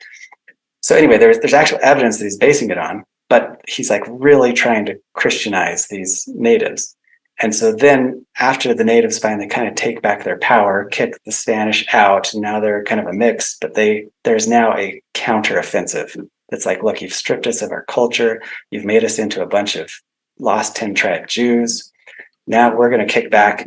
And just like the Spanish maybe went too far in calling them all a bunch of Jews, now they maybe go too far in saying there's absolutely no way that there's any connection. Like, I think that there's been people who have called, a white supremacist. Hancock, because he suggested that there's like cultural diffusion between the old world and the new world, right? So well, there's this strange flavor of, well, how could primitive people have done this? Which is a little perplexing to me, because I think they were, despite the fact they didn't have lasers and laptops, they had great technological sophistication, as easily evidenced in their architecture and the stone cutting. And massive quantities of raw human power, too. Right. So I think that it can come across as if one is saying, well, these primitive people they were dum-dums, and they couldn't have possibly pulled this off without some shepherding, Western advanced civilization and their technologies, which is, I think, is a little insulting. Yeah. I mean, I hear that argument in North America, and it seems like rational that people maybe would make that argument, because it's like when they got there, the natives weren't building mounds. They weren't using anything that was really impressive. But no one would ever use that argument in Mexico City. There was no Spanish conquistador being like, how could these guys have built these pyramids? It's like, no, it's like they're building them right now. Like they're living in them. They're using them. Like, it was obvious that the Aztecs, I don't see a single instance in the Mexican records of a conquistador saying like, oh, these guys couldn't have done this. They knew that they did it. But that's a North American argument. because the I North see. American Indians weren't living in the mounds. And so a lot of them were saying, well, oh, these mounds are older and they're by a more technologically advanced people. And it must have been white people. When if they would have had a better history and knowledge of Mexico City and how absolutely advanced Mexico City was, they wouldn't have even thought. They would have been like, oh, this is probably from people from Mexico City came up here and built these. And then they went back to Mexico City. But oh yeah, so that's an interesting point. So do you see this as being a momentary point of contact and then the people leave? Like what is the cultural exchange that you imagine happening beyond just the trading of visual representation?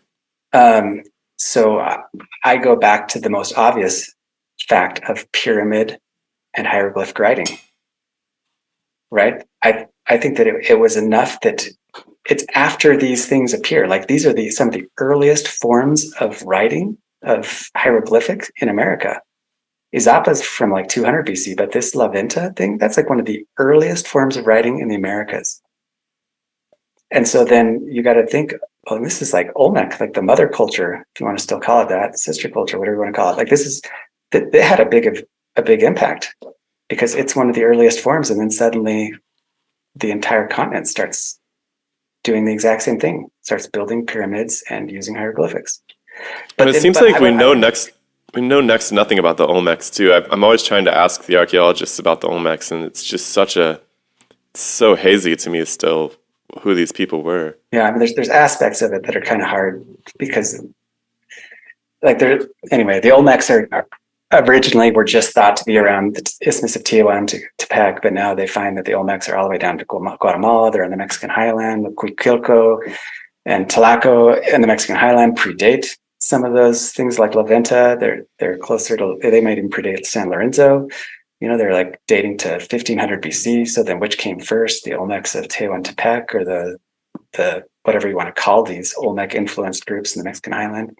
But anyway, I want to just touch on one point that I hope everybody when we come into this discussion, like hits on the fact that these are not white people. Egyptians aren't white people.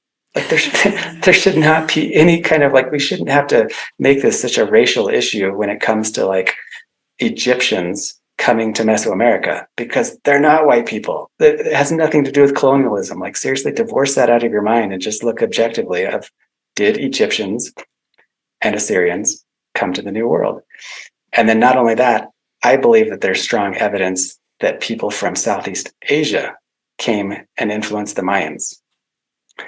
And I think that there's more debate there because there is strong correlation between the architecture of Mayan pyramids and the architecture of both Javanese and Cambodian pyramids.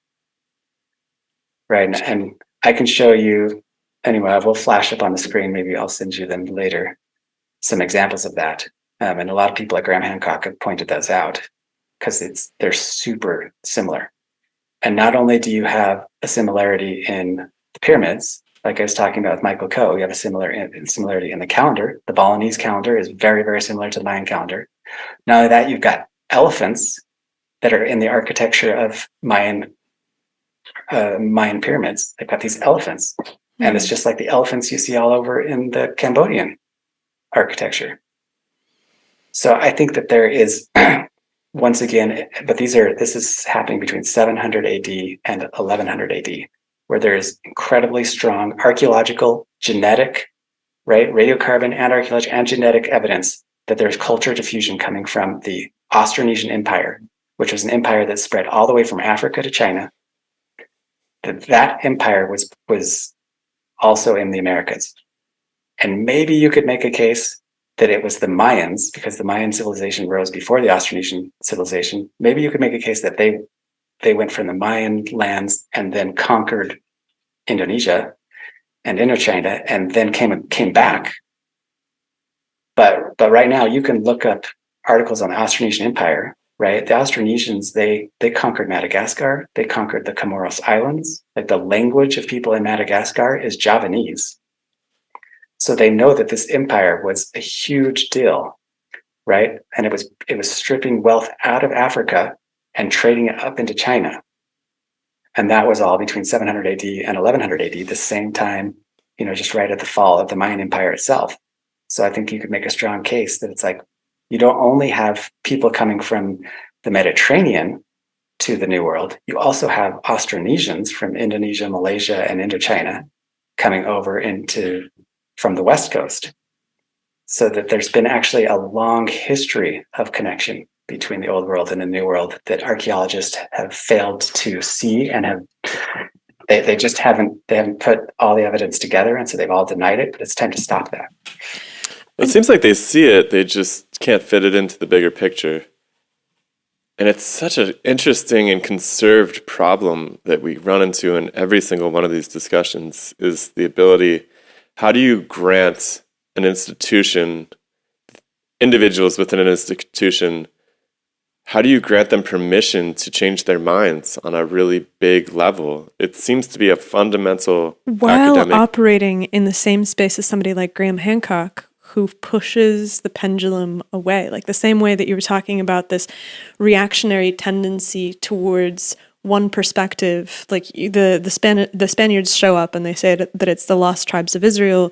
You have an indigenous pushback against that. No, that's not possible. You have Graham Hancock showing up and saying that, that it was the Atlanteans who came to the New World, and the established academic community it's radioactive, and that's just the case. There's definitely an immune response. Like when you talk about catastrophism and uniformitarianism, and then the gradual acceptance of the Missoula floods, it's like there's an absolute dead set resistance against something that tastes and looks and feels like an idea that you think is culturally inappropriate. Yeah. And to make it worse, people get entrenched in the safety of pursuing established narratives to the exclusion of everything else.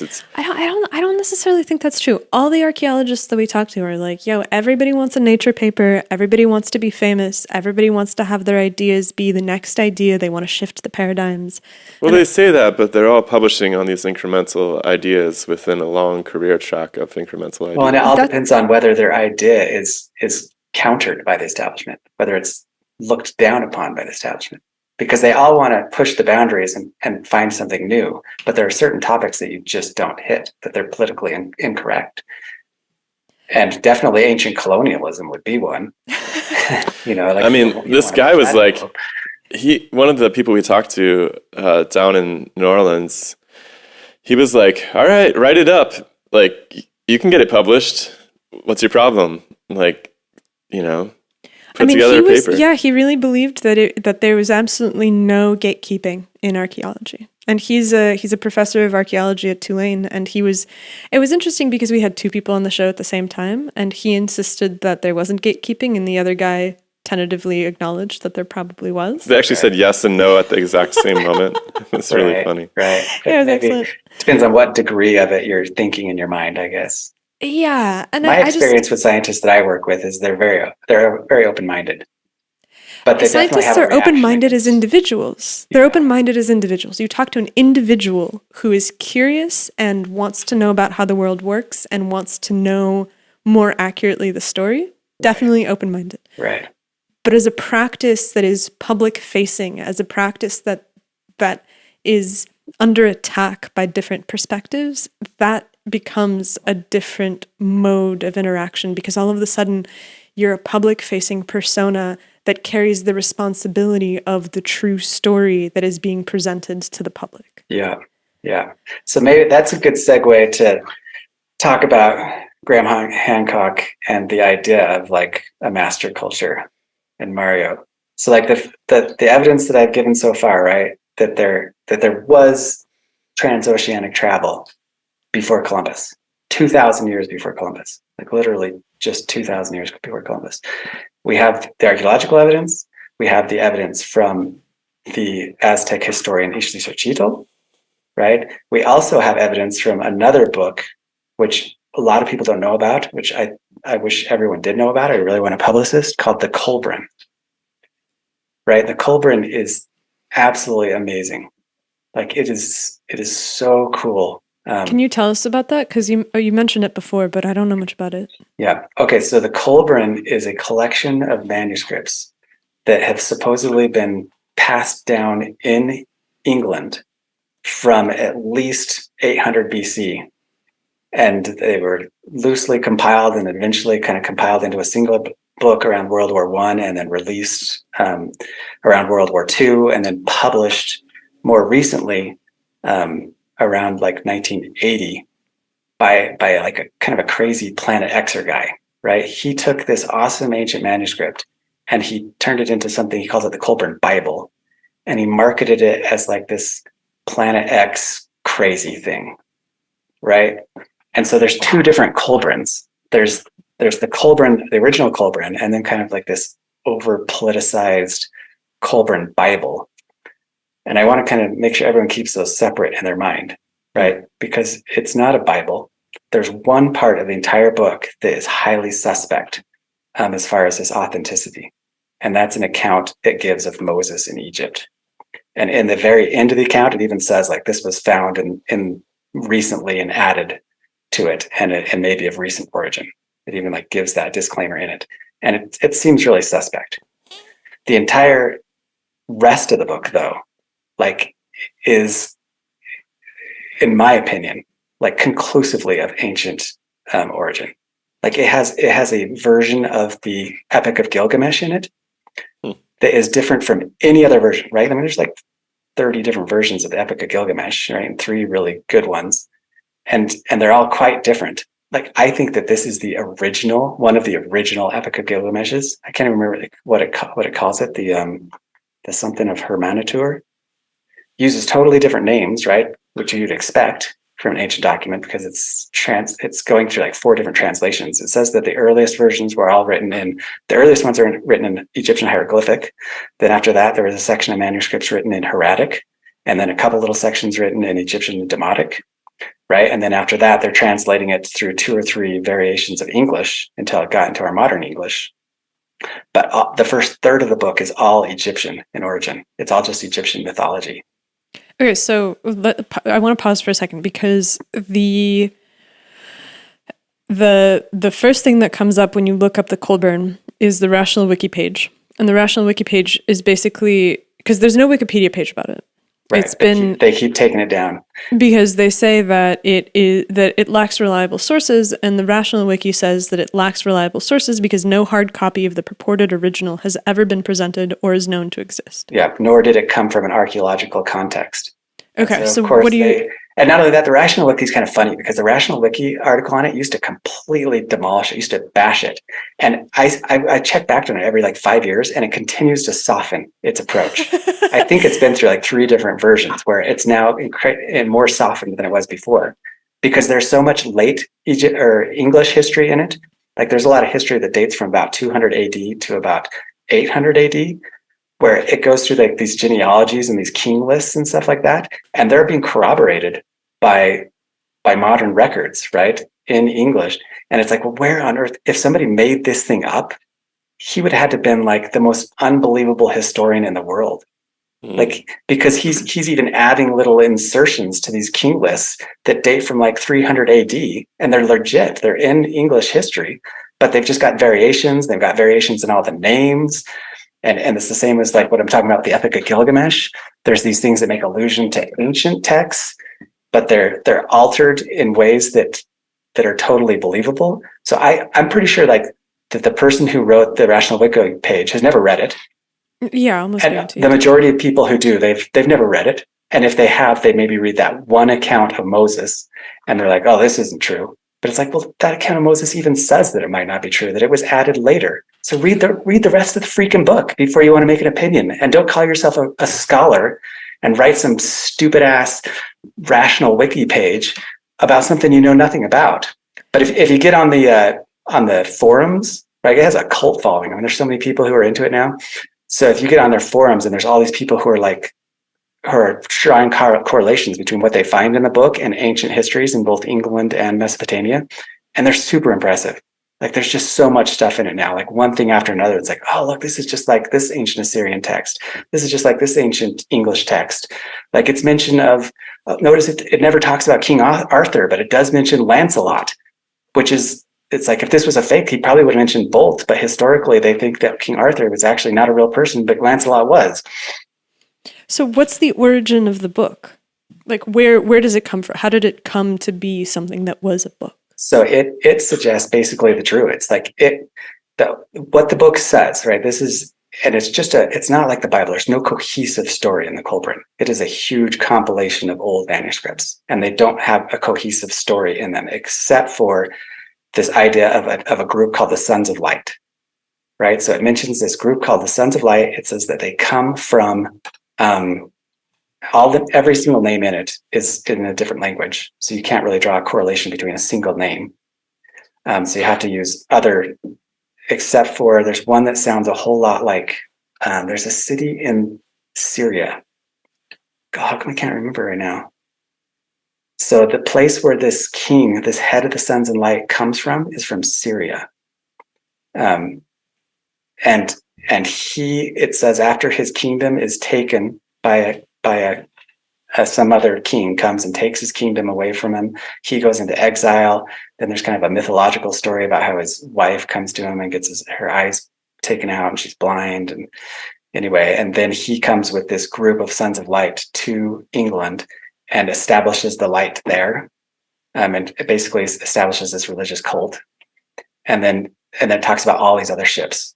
Like through the history, it's talking about ships that are coming from Crete, ships that are coming from what we'd suggest is probably Turkey, ships that are probably coming from Spain, but that there was a culture of maritime trade and that they were continually bringing people to England and settling it. And it talks about the earliest inhabitants of England and how they had dark skin, and how they sacrificed their children and they just tried to stay away from them. But then with time, they started to kind of integrate with them. They built all these cities. They hated it. They hated the place. It was wet. Trees grew on everything. It wasn't anything like their homeland. They had a really hard time. They died of diseases. And then it just kind of goes through the years telling story after story. But the majority of it's kind of more like wisdom texts, like just kind of like these magical incantations and all sorts of stuff that's just like what you read in Egyptian lore, you know?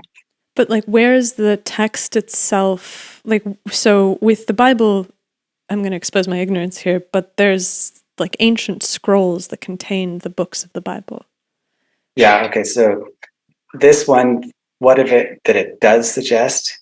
It suggests that it was passed among the ruling class in the area of south of Wales, basically around probably not Stonehenge, but up in Wales, and then ended up being salvaged from Glastonbury Abbey, like one of the earliest abbeys in England.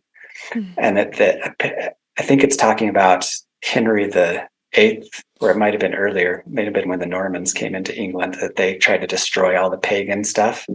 And so that it was saved from the bottom of the abbey from all of these records that were kept because they seemed pagan. And that then it was, from that time, it was passed through some kind of a private hermetic order, just like some religious order that saw itself as the guardians of these ancient manuscripts that had been saved from the cleansing of all the pagan material. And then just kept getting passed on through this order until around World War I, when somebody actually, because it was all written stuff, someone actually put it into printed form and then published it. And so is there an ancient copy of it somewhere, you figure? There would have to be. Whoever, you can read in its intro, it talks about the guy who gave it up and who says that he basically gave it and then went back into obscurity. So it's kind of like there's probably an ancient order somewhere that still has the manuscripts that it was copied from, but they might have also been lost because it mentions something about one of the earliest books even being kind of like thrown away and then found by another guy and then republished. I mean, I can see why it's a difficult text because I think that archaeologists like to have an object that they, like a Rosetta Stone, or you have a Dead Sea Scroll, or you have some object that you date and you're like, this is ancient and it checks out and we can work with it. And so like a secretive hermetic order that passes an oral tradition. My understanding of the Celts is that their history and knowledge base was transmitted exclusively through oral tradition. Like the priests spent their whole lives learning the tradition and carried it on. So it was really easy to obliterate their history by just wiping out their priest class. The bards. Yeah, I mean, but there's lots of different groups in England, right? So it's not even just the Celts. Right. There's a different tradition between the Welsh and the Normans and every different group. But I mean, there's histories in England that they know date back to like 300 to 400 AD, right? I mean, like this is the epitome of the kind of stuff that science has absolutely no idea of how to deal with. Right? So you have something that is, let's say it's whispered, let's say it's an oral tradition, let's say it's kept out of the hands of the academic worlds that'll take it apart and analyze it and do whatever it does with it. Maybe because people don't want to share it. Maybe because they believe that there's power in secrecy. Maybe they dislike the tendency of science to treat these sort of artifacts as being now public goods that get, put into a museum and no longer belong to the people who have them. Like, can you imagine a group that, let's say there is a group that maintains an ancient manuscript and then they share it with the academic world. The academic world is going to take that and they're going to put it somewhere. It's not going to be something that you get to keep in your closet somewhere. And so by sharing with the sciences the things that you have found or the things that you have, you inherently must lose possession of them because you have surrendered them to the craft of analysis. Yeah.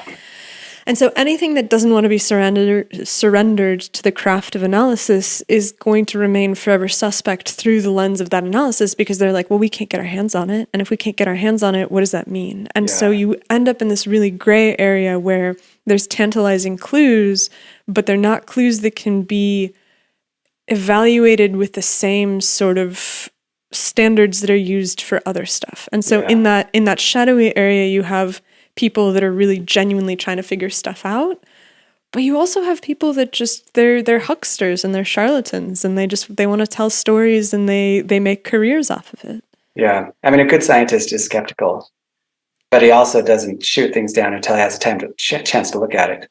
But we have plenty of very similar texts coming out of both Ethiopian and Aramaic monastic traditions, right? Both those regions, Armenia, Georgia, in the Caucasus, and Ethiopia have very old monastic traditions with tons of ancient records, right? And a lot of the oldest versions of both Egyptian Manetho accounts as well as early Gospels have come out of Ethiopia and Armenia. And we don't question all those. We don't say, oh, these are all fake because we don't have the originals. Like this is obviously a 17th century copy, even though it says it's from the time of Christ. We know that this is in a language was written in the 17 or 1800s. And so it must be fake. It's like, no, we know it's real because it makes references to all sorts of early books that we have in Latin and Greek and biblical texts. And so we know they're for real. So anyway, that same degree of scholarship that you would attach to something that came out of Ethiopia or Armenia, you should attach to the Kolbirn. Even though you don't have any of the early copies, so what? See if it checks out as far as the histories that it gives. It gives so much history, so many names. Compare those all. Like give it an actual academic, rigorous reading. Throw out the parts because it's a compilation. So if there's things like that Moses account that seems suspect, throw it out. But that doesn't mean that there isn't a ton of stuff in there that is like legitimate history. This makes me really want to get the Rational Wiki guy on the show. Oh yeah, we should. I think there's a single dude who's behind it. Really? Yeah. That's wild. Yeah, I don't know if he's the only person now. Probably not, but that would be really interesting to pick his brain and see where he's coming from. But I think that this actually is something that we talk about a lot, which is that you, as someone who's curious, you have to go out into the world and you have to recognize that no one story is going to be solid gold through the entire arc of it. No matter what document, no matter what experiment, no matter what lab, whatever, like anything that you look at that has passed through the hands of humans and through the minds of humans is inherently going to be something that is full of weird pieces. And it's imperative to look at the world not as someone who's like, well, that's an unreliable source and I'm going to throw everything out, but as someone who instead approaches it from the standpoint of like you said, curiosity and investigation. What parts of it are good enough to hold on to? What parts of it can we throw away? What are the stories that we can tell from the best parts? And how willing are we to turn away from the parts that aren't so stable anymore, as opposed to holding on to them because they hold some other piece up. Right. And I think that's really hard for people because we live in a time, we didn't really talk about this, but we live in a time of absolutely insane information access, but also information falseness. Yeah. Ability to forge. Like the stuff that's coming out, I don't know if you've played with Midjourney at all. Mm. So Midjourney is this like AI image generation tool where you can give it a text prompt and it'll give you an image. Right. And they're on generation 5 of it, and it is insanely photorealistic. Right. It used to be that it couldn't do hands, and so like anytime that you could really easily tell that it was made by a machine because the hands would be like, it would have like 10 fingers and like they'd be attached to the shoulder or something. But it's finally gotten to the point where it is photorealistic. And you can't tell that it's forged because it's generated de novo. Have you seen all these deep fakes of Trump getting arrested? No, I have avoided. There's a bunch of them came out last night. They're like really compelling too. It's really funny. I mean, I saw a deep fake of Biden declaring war on Russia and like opening World War III, right? Like we are living in a time where information has now lost all valence of accuracy and truth. It's pretty frightening. Even a video, you can't, like someone could be doing miracles and no one would know. Like you would know what was true and what wasn't true. I've watched like half of a UFC fight before I realized it was a video game. I was like searching for some like archival fight. Not half, but like I started watching. It was like amazing actually. I don't play video games anymore, but it was just wow. No, yeah, and so it's frightening. And so for the work of figuring out, these ancient stories, I think that it's going to get much more complicated on one hand because the information landscape is totally twisted in a way that it's never been before. But I have this grand hope that all of a sudden people are going to start looking at things in a more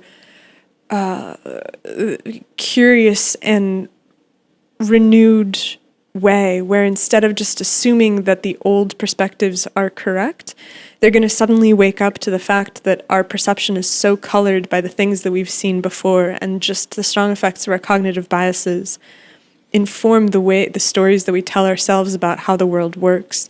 And maybe after a generation of that, people will finally be able to look around and be like, well, hold on a second, you could probably say that about science and archaeology and geoarchaeology and astronomy and all of these things. And so yeah, like maybe it'll tune up our judgment. Maybe that discernment, that ability to exercise discretion is going to be a real strength of successful individuals. Like that's the hope, right? And I think that the work that you're doing falls deeply in that vein, which is that it's weird.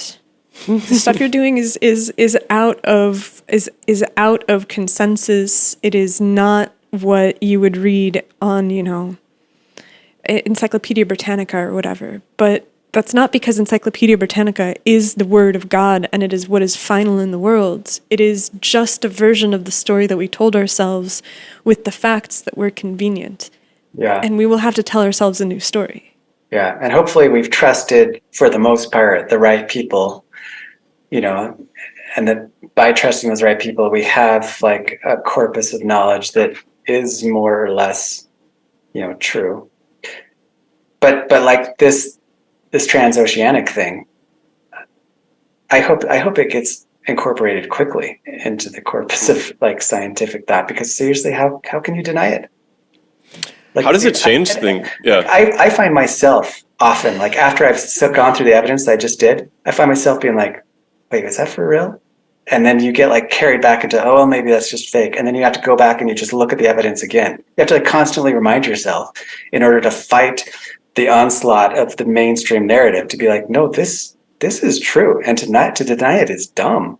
Like you can't say that those things are just by chance. But the importance of the Kolbirn in this, the reason why I bring it up is the Kolbirn has a section that talks about people from England visiting the New World. right? And the timing and the way that it talks about it almost like makes it sound like you've got Stonehenge type people, Druid priests going over to the New World. So then it's another evidence of like, Graham Hancock tries to make this like master civilization, that was pre-Ice Age and that then like went across the world. I don't see it that way. I think that somewhere between 1000 BC and 600 BC, that the ancients just had a maritime, just like the Phoenicians.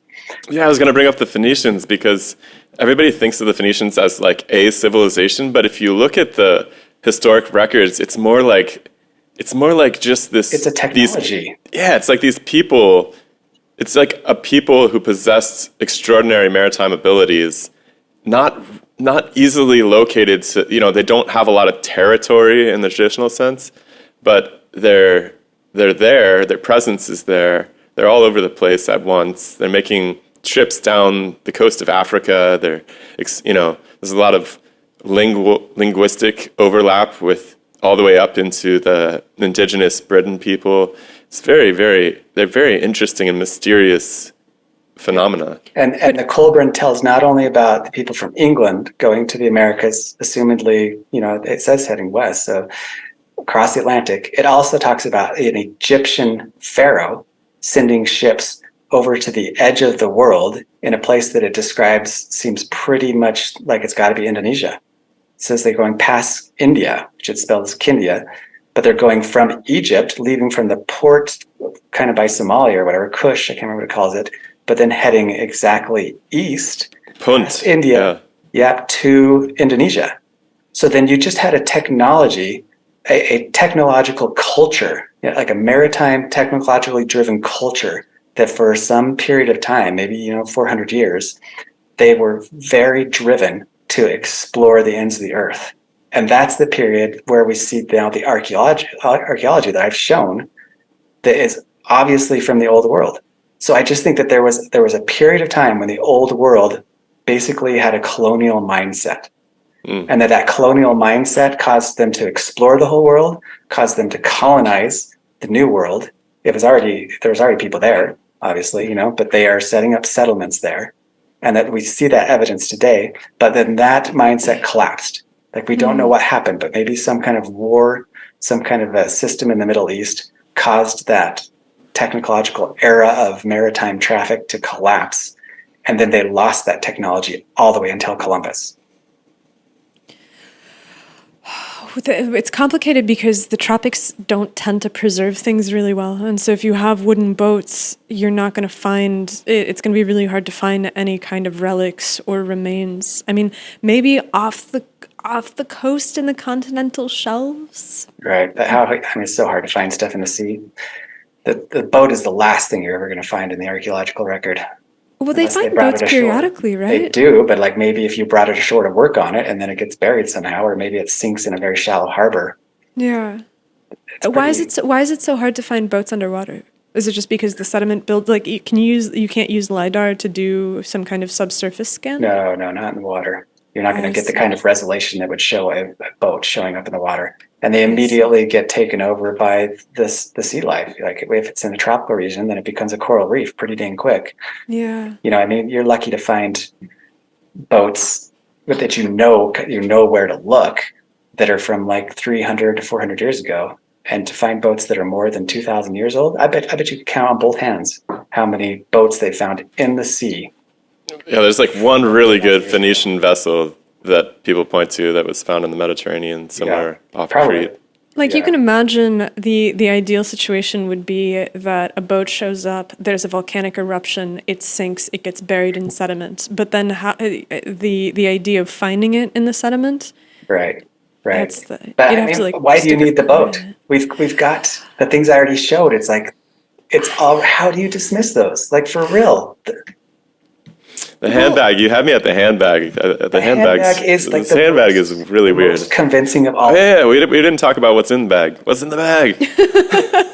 Should we go over the bag? I want to know what's in the bag. Yeah, let's close on the bag. Okay, let's do the bag. I'm going to share my screen again for this. Okay, so these this is where so the Kolbirn gets interesting, okay, and it ties into this because the Kolbirn, the one kind of motif in there that tells a cohesive story is this group of the sons of fire that come from Syria. Sons of light or sons of fire? In some places they're called the sons of light and other places are called the sons of fire. So obviously whatever word they're using can be translated as either one. But believe it or not, the sons of fire is also the name of the cult that wrote the Dead Sea Scrolls. Right. Can you remind us what the Dead Sea Scrolls are? So Dead Sea Scrolls found in Qumran in Israel date from right around the time of Christ. They have some of the earliest dates of biblical material. You know, some of they think are probably from 400 BC, some of the accounts of Jeremiah and other scriptural texts. And anyway, this very charged zealot group of Israelis, right, created a fortress in Masada where they lived their religion to themselves. And then when the Romans came and conquered, they held out and then all committed like mass suicide, I think. Anyway, they buried a ton of their religious writings in these canisters that were then found in the early 1900s in Israel. But some of the earliest texts in existence as far as the Bible goes. So, and it's really interesting because this Sons of Light group in the Kolbirn, which on the first reading, you would never guess that they had anything to do with Israel because they never used the word Israel. They never mentioned the place of Israel. But then as you start to dig into it, like they have little accounts where they say that they felt like it was their God-given, they said that the Sons of Light could also be translated the sons of the written word.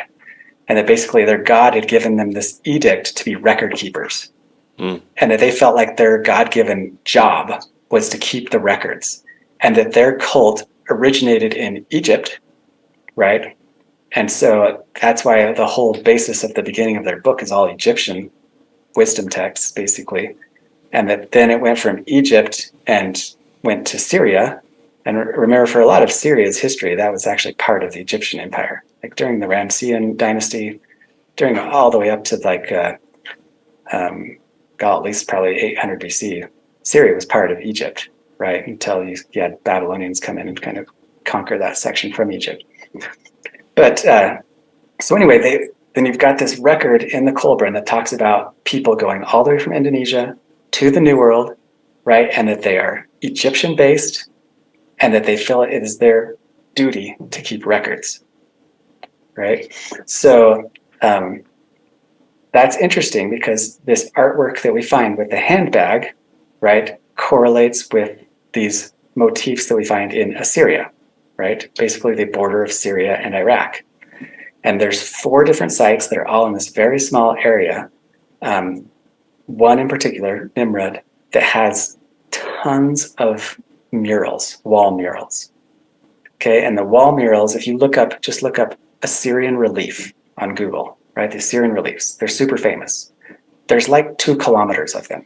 Like there's not just a couple of them, right? They span walls because they just lined this enormous palace near Mosul. And every one of them had this motif of some kind of a winged being, usually carrying a handbag. An airline passenger. Yeah, right. These are stewardesses. Now, most of them are either like birds. Some of them are oxen, but they all have wings. So let me go to it really quick. Find a version of it.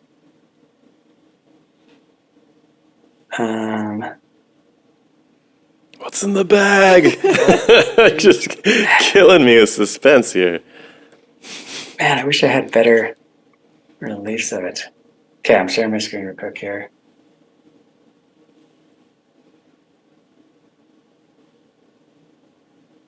Okay, can you see that? Mm-hmm. Okay, so here's a better example. Do you see what he's holding in his hand there? Really this avian being. Some kind of fruit? It looks like it could be almost a kernel of corn. What they typically think it is like a pine cone like thing, right? So if you look up like pine cone and pale on Wikipedia, it has its own article. Mm-hmm. But what he's standing in front of there is, okay, now I gotta, switch to a second page here, is seen in this account very much. So in this case, instead of being birds, so this is well known. This is not just my thing, right? You can find articles that talk about these Assyrian motifs. They're mostly in the British Museum. In the center is a date palm tree. Okay, and that date palm tree is surrounded by kind of like a chain work of flowers. And then these priests are carrying with them a bag and a little pine cone or sponge dauber. And what they believe this is, which I think is totally, once you hear it, it's like, oh, yeah, obvious. Okay. So date palms are incredibly hard to breed. Okay. Date palms, their flowers will open for just a few weeks. And a lot of times the male tree and the female tree will have flowers that open at different periods of time. And if they don't open at the exact same time and have a strong wind to pollinate them, you lose your entire date palm crop. And so anciently what they would do is they would save the pollen from the date palm, from the male date palm, and then they would manually pollinate the date palms to create a crop. Right? So then what you've got here is a palm tree, right, with a chainwork of flowers that would attract bees and pollinators. And then these priests that somehow, for some reason, they're almost like cherubs because they have wings, these winged priests, see it as their duty to pollinate the flowers, anyway, to create a date palm. Okay, so here's where it gets super interesting. There are a couple like temple rites, like ancient temple rites in that Kolbirn book that I'm talking about. And it talks about how that they used a pail in their temple rituals, right? And it was like kind of like this symbology type thing of how the pollination of crops, like you were supposed to be like a master gardener, and anyway, all this stuff. So even the Kolbirn has like this temple motif that is kind of like similar to almost what you're seeing here in this Assyrian panel. But what I believe, right, and this will seem crazy to everyone, so you got to hear me out till you get through all the evidence, because at first thought it's insane. I believe that these Assyrian motifs are actually plunder from King Solomon's temple. Elaborate on that. Tell us about King Solomon a bit. Okay, so first of all, let's look at King Solomon's temple. We got all sorts of descriptions of what was on the walls of his temple, right? So for instance, here is the verse in Ezekiel that says what was on the inner and outer walls of the temple. It says all the walls were decorated with carvings of cherubim, and there was a carving of a palm tree between each of the cherubim, carved all along the inside of the temple, from the floor to the top of the walls, right? And this is like, they're like 40 feet tall, right? Because the temple is tall, including the outer wall and sanctuary, right? And then First Kings, on the walls all around the temple in both the inner and outer rooms, he carved cherubim, palm trees, and open flowers. Okay, now we get even more specific down here where he talks about the open flowers. Like here he's talking about, let's see, let me find. What's this webpage that we're looking at? This is a website that I run that I put a bunch of crazy ideas on. So here's an artist's idea of like what the inside of the Temple of Solomon looks like, because he knows that it's palm trees, right? But remember, it says that there are cherub on each side of the palm tree. So this artist didn't draw it right, because there should be a cherub, a winged creature, on either side of each of the palm tree. And then they had these carts that carried basin, and each of them also, it said, had that same motif of cherub and palm trees. And even the columns, the top of them were kind of made to look like palm trees, this lily work. I'm trying to find, so here's another one right here. All the walls were decorated with carvings of cherubim, each with two faces. There was a carving of a palm tree between each of the cherubim. And then some of it says, Ezekiel has his vision, and it's all like temple oriented. He's like seeing in his vision all these things that were in the temple. Anyway, here again. I don't know my biblical history as well as I should. So, is this the first temple in Jerusalem? Your microphone just died out for some reason. I don't know. Oh, there it went. Now it's back. I bumped it. Yeah, so Yeah. it's the first temple, because the first temple was the tabernacle that they built in Egypt, right? And it's probably based on Egyptian. I mean, so the Jews supposedly, right, according to the story, the Jews came out of Egypt. So they're Egyptians, essentially. They've lived there for 215 years. So their religion is essentially Egyptian, you could assume, even though Jewish people might say, no, we preserved our own religion for those 215 years, but I would doubt that. Anyway, so they bring with them Egyptian culture. They build the tabernacle, Moses' tabernacle. It's like this movable temple, and all the way until Solomon, that's what they use. But at Solomon, they actually build this like massive stationary fortress tabernacle. And is there any remnants of this structure? Basically the Wailing Wall, right? Because after, when it was destroyed by the Babylonians. So the Babylonians come in, they completely destroy the temple. They steal all the plunder from the temple. They take it away to Babylon. And then the Jews, after 70 years, are allowed to return, and then they rebuild another temple called the Temple of Zerubbabel, which is not nearly as cool. It's like this watered down, tiny, crappy version of the temple. And then that kind of persists until Herod. And then Herod rebuilds around it a massive, really cool temple that only survives for like 100 years until the Romans come in and just completely demolish it. And so all that's left of it is the Temple Mount, right? Got it. And the Wailing Wall. But let me just do one other thing here. Where's this? The chain work.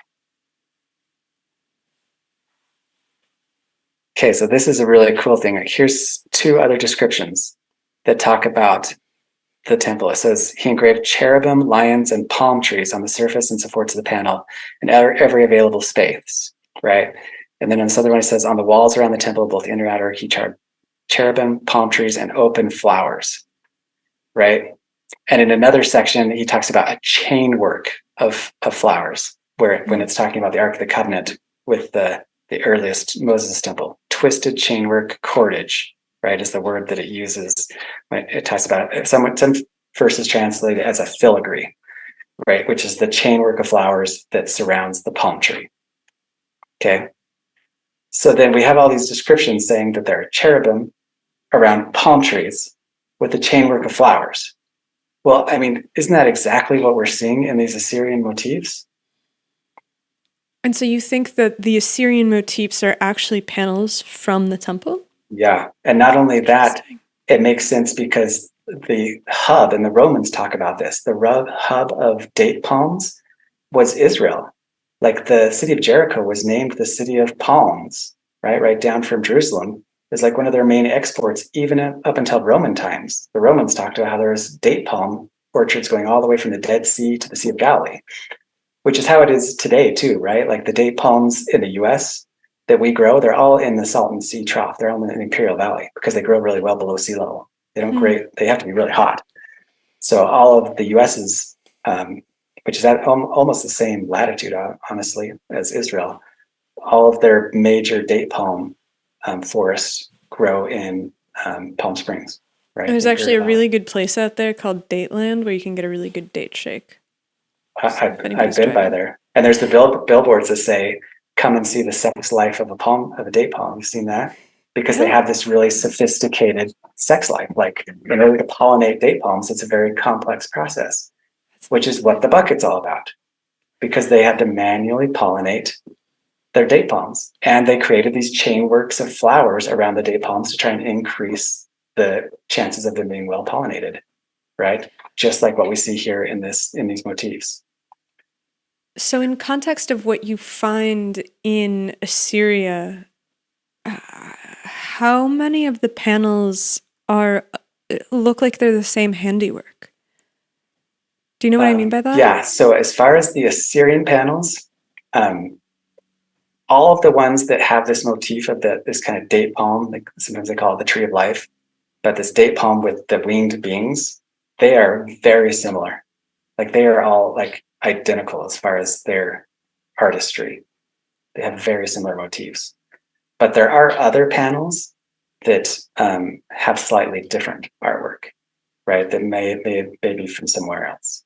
Because I mean, I feel like I've looked through images of the Assyrian carvings, and there's different levels of quality and there's different levels of workmanship. Yeah, and that might be one possible source of identifying where they come from. and how they originate. Yeah. So let me unshare really quick. There's something it makes sense that there would be these holy creatures that pollinate and maintain the garden. That's just it's so vital for humans at all times. Civilizations collapse when the food source collapses. Like when you look at preppers in the modern day, what are preppers worried about? Preppers are worried about the food running out and the supply chains ending. And guns. And guns. Well, they need the guns to protect the supplies that they have from the other people. Right, but I think that's like a really fundamental human thing, because I live a modern life where I garden for funsies. There's no way in hell that the gardening that I do is going to provide me with enough food to make it through a long, cold winter. And as soon as the food supply starts to get shaky, that's the end of a civilization. So it makes sense that these figures that are so central, that are showing up in other places, it's like if you're bringing the technology and you're bringing the message of take care of the garden. Yeah, like it was integrated into their religion. Like basically they created a religion out of this idea of how important it was to pollinate their sacred tree, their palm tree. And from a conservative mythology standpoint, it makes sense that people are not conservative from a convergent mythology perspective. It makes sense that they might stumble upon that narrative separately, but the stylizing of it is what's really intriguing to me. Yeah. What's intriguing to me is that I don't know of Christian mythology as having this guidance towards gardening and towards the maintenance of the plants and the propagation of the fruit.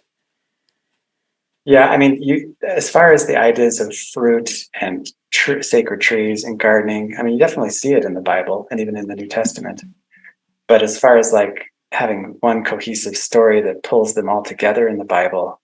Well, come on, it's in the first book, right? But it's a place that we get ejected from, right? Right, but it is primary. It's primary, but it's not primary in the sense that it is currently lived in and must be maintained. It's primary in the sense of this is what we've lost. Yeah. Well, so let me bring this even one step further, okay? Because the garden motif gets even bigger because we know about the Hanging Gardens of Babylon, right? One of the 7 ancient wonders of the world. So did you know that they've never found the Hanging Towers of Babylon? Right. So not only are these explained in Assyrian texts, but even Roman historians talk about that they went and visited the Hanging Towers of Babylon, right? But they've never found them. Right. So the biblical story that when the Babylonians came and destroyed Israel, right, and took them all captive into Babylon, they have never found any real evidence of Jews in Babylon. Right? Babylon is Iraq? So the common knowledge of everyone is well, Babylon is not only Iraq, it's down by the Delta. It's down between Baghdad and the Delta. So if we're going to look for where the Jews were carried captive into Babylon, we should be looking at the ruins of what we believe to be Babylon down between Baghdad and Iraq. But a lot of it's underwater too now, from what I understand. Well, no, it's the opposite. Remember the it's the opposite? Okay. There's a lot of silt that filled in. Yeah. Okay. The ocean's 50 miles further away than some of the early Sumerian cities. That's right. But so they've never found any evidence of Israelis or of Jews, right, in Babylon. So it's some people have even now speculated, well, maybe that story is just made up. Maybe it's not true. Maybe it's not real history. So what I suggest, though, is that these cities in Nimrud, the city of Nimrud, is actually where the Jews were carried captive. Right? And this is kind of crazy. So this gets into where people can go ahead and call me crazy, right? Because this came to me in a dream. Yeah. So now we're gonna get in my own craziness. I'm going to step out of my scientific realm, and so if you're a scientist, then you probably take all this with a grain of salt. But I full on had this dream/vision type thing that kind of showed this to me, and it was funny because when I woke up, I was like, no. And I remember that whole day I kept I was researching it, and everything I'd find I'd be no, there's no way. First it was like, well, Babylon's down by the delta, and no, this doesn't fit. No, that doesn't fit. But then the more I looked into it, I'm like, holy crap, this fits perfectly. Like mind-blowingly. Like this is full on it. Like how on earth did we not see this? Okay. And so first of all, this city in Nimrod, right, where these reliefs are found, they actually find hanging gardens. There's a huge ziggurat that they know had hanging gardens on it. Right. And so there's an Assyriologist, what's her name? Stephanie Dalley, if you've ever heard of her. Mm-mm. So Stephanie Dalley writes a book called The Mystery of the Hanging Garden of Babylon. And she points out this same fact that they've never found any evidence of the Jews in Babylon. They've never found out where the hanging gardens of Babylon on. And she suggests that this city where these, right, I didn't know about any of this. I found this all out after the fact that I'd had this like dream. She suggests that this city is Babylon, right? But this is what her reasoning is. Because they believe that this is an Assyrian city, and I'll talk about why they think that afterwards, right? Because it's up by Mosul instead of down by Baghdad. So because they think it's an Assyrian city, she says, well, maybe all the historians are wrong. The Romans, the ancient Babylonians, all the histories maybe have are wrong. And maybe the Hanging Gardens of Babylon weren't actually in the city of Babylon. Maybe they were actually earlier and they were in an Assyrian thing, in an Assyrian city. So that the Roman historians got it wrong. They weren't the Hanging Towers of Babylon. They were actually the Hanging Gardens of Assyria. Okay.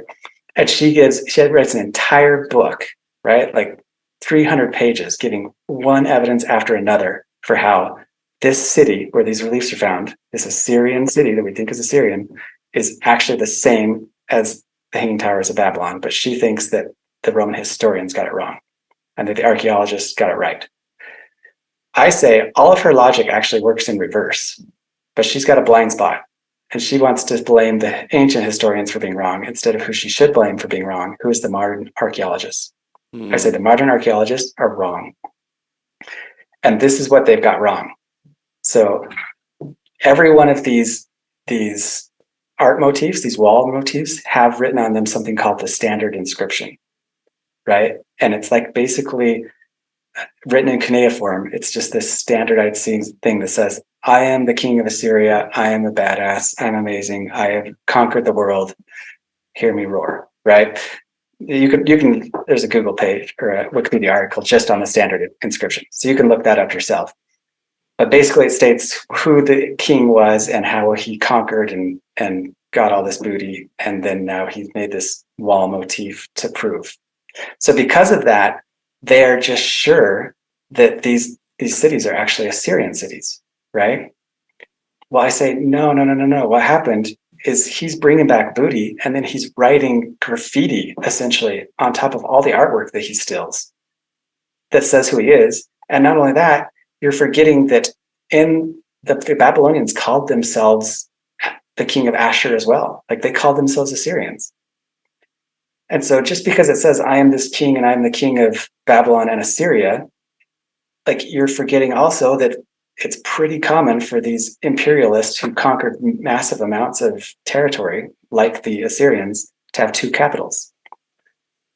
So I say he had two capitals. He had one capital down where they know, down in Babylon, closer to Baghdad. He had a second capital up here in Assyria, right? The upper Euphrates. And that these standard inscriptions are Babylonian. These are the kings of Babylon. They're not the kings of Assyria. That you're just kind of confusing. And I mean, you have to read my article because I kind of go through it. But you can go through her logic just as easily and read her book. Because if she's right, then it's possible that the same thing can be in reverse, where this city is actually a Babylonian city instead of an Assyrian city. And that the king of Babylon mentioned in the Bible, he conquered everywhere from the lower delta to Egypt. Right? Oh, so what you're saying is that the Assyrian city is also a Babylonian city. And so when they enter, they find the Hanging Gardens of Babylon in Nimrod. That's because it's part of the same empire? Yeah, it is the one that the historians mention. It's the one that's mentioned in the Bible. But when they actually look for it in the city that is known as Babylon, they don't find it because what it is it's part of the Babylonian Empire, and the gardens are located in a different part of the empire. Right. They had two capital cities. Interesting. And that they are misidentifying the city of Nimrod and thinking that it is an Assyrian city that dates to 700 BC, when in fact it is a Babylonian city that dates to 600 BC. It seems like a small time gap. Yeah, for sure. And it's not like there's a date written anywhere on it, right? They're getting their dates because they're correlating it with artifacts they're finding in Egypt, right? And this is another thing. So historically, both biblically and in some of the histories, it says that Babylon conquered Egypt, right? And there's not really any record of Assyria conquering Egypt as far as in the Bible, right? It's Babylon that conquers Egypt. But as far as the archaeology, they find just the opposite. They know that Assyria, the same culture that was centered in Nimrod, they know that it conquered Egypt because they find matching artifacts. Now that they find huge stashes of like Egyptian ivories and Jewish ivories in the city of Nimrod. And not only that, there's actually a tomb of a Hebrew queen in the city of Nimrod. Or it might be one of the ones right next to it, but basically in that complex of the 4 Assyrian cities, they find, no, it's in the exact same cities, in the exact same city, because Stephanie Daly talks about it. So they find a Hebrew princess tomb in the same city that has the Hanging Gardens, and the same city that has all these reliefs that they think are Assyrian, but I say are actually from the Jewish temple. So that makes sense. So they are misidentifying. They're thinking that this is an Assyrian city just because they think common knowledge is that everyone knows Babylon's down by the Delta. I'm saying, no, this is a second capital of Babylon, up by Mosul. Nimrod is actually the place where the Jews were carried away captive in the Bible. Are there distinct differences in the customs and architectural style between Assyria and Babylon that have been identified that lead them to think that they're discrete like this?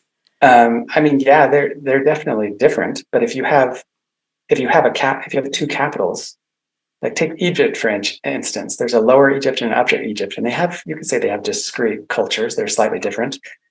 But periodically, empires conquered both Upper and Lower Egypt, and they usually made an upper capital and a lower capital. And then they maybe tried to unify the culture a little bit, but they still stayed distinct. That doesn't mean that the empire didn't rule both Upper and Lower Egypt. So same thing with what I'm saying with Babylon. There are two distinct cultures, all dating all the way back from the Sumerians and the Akkadians. But that doesn't mean that the king of Babylon, Nebuchadnezzar of the Bible, didn't conquer the entire region and set up two capitals, but that he brought the Jews to the northern capital near Mosul. And that's also where his famed gardens were, which we find the archaeological evidence of in that same place where these reliefs are. So tie me back to America then with the Babylonians. Okay, so then that's where this gets crazy, right? Because the two of the main artwork pieces that we saw, one is the guy with the pail, right? And so there's a guy with a pail in Mesoamerica that matches exactly with this Assyrian motif. Birdman with a pail. Right, which if I'm right, it's not Assyrian, it's Jewish, right? But this is pre-Ixtlilxóchitl Jews. Like these are like from 700 BC. These are from before the conquest, or from before the Babylonian captivity of the Jews. So I mean, call them maybe Israelis instead of Jews. I don't know. Well, they would ethnically tie into the Phoenicians really tightly, actually, at that point, I guess. The Canaanite civilization, I mean, the Hebrews being sort of like a enclave within the wider Punic race, ethnicity. Right. Yeah. Well, I mean, the biblical history is that Solomon basically formed an alliance with the Phoenicians, with Hiram of Tyre, right, which was the head of the Phoenicians' Eastern Mediterranean state at that point. And not only that, the Kolbirn, which I already talked about, it mentions Hiram. So it talks about Hiram, and it talks about people coming from Syria, which was basically the northern kingdom of Israel at the time. It's all part of this kind of Canaanite culture. So then, not only that, the second artwork that I showed, remember the kind of lion bird type thing subduing the captive? Mm-hmm. That was also found in this same well, one little area down, but basically the exact same region there by Mosul of the Assyrians. It's part of the Nimrud ivories, which I told you can look up. And there's hundreds, it might even be thousands. They just have these huge caches of these ivories. And a bunch of them actually have Hebrew writing on them. And so you think that they also came from the Temple of Solomon? Yeah, well, not necessarily the temple, but when they conquered Israel, they brought tons of booty. That's wild. And so you've got a Hebrew princess's tomb in that city. You've got the Nimrud ivories, which have Phoenician and Hebrew writing all over them. You've got wall motifs that match precisely with the description given in the Bible of what's on the walls of the Temple of Solomon. So that's a lot of pretty strong evidences that point to the idea that these Assyrian wall panels were actually stolen from the temple and taken to this Assyrian city. Why would you have the burial chambers of a Hebrew princess if her people have been conquered and taken there? Well, so if you read the biblical story, there was more than one captivity. The very first captivity, they just took the elite. Then the second captivity, they destroyed the temple and then brought and killed the king's children, but brought all of the children of the elite to Babylon and then raised them as Babylonians. So the story of Daniel and Shadrach, Meshach, and Abednego and all those stories in the Bible where the Jewish elite children were brought into the actual king's court of Babylon and then were raised to high status within Babylon so that they could help administer the conquered Jewish territory. Does that make sense? Mm-hmm. So basically Babylon comes in, it destroys the social structure, it destroys the main administration buildings, it takes captive all the elite, and then it forces those elite to then be the rulers of the newly subdued people. And that was kind of their strategy for being able to keep the areas they conquered part of the Babylonian state. That's still the same strategy, right? I think that's essentially what we did in Iraq. Right. Yeah. We being our So like the story of Esther, is a great story of like a Jewish girl who was brought, she was made a princess. She was the queen of one of the Babylonian kings. How does it change? Like, how does it change you to see the world like this? How does it change the way that you see our own civilization, and like how does it affect you? I don't know. What has this revelation done to you personally in terms of seeing the world that we live in? So I mean, I have a lot of like dream type things I was telling you that kind of like tie this stuff together to a cohesive narrative for me.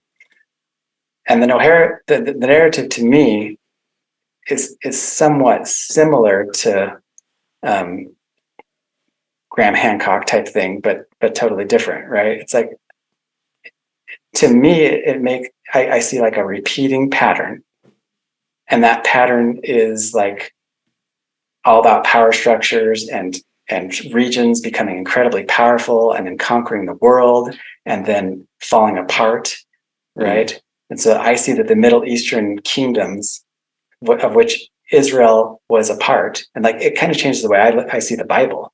Like, I don't really see the Bible so much as a religious text as the fact that the reason why it caught on and became so popular was because it was like this really, it's just a cohesive history, and everyone loves history.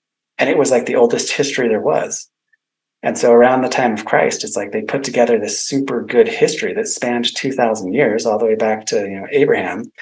And because it was the best history out there, it won over.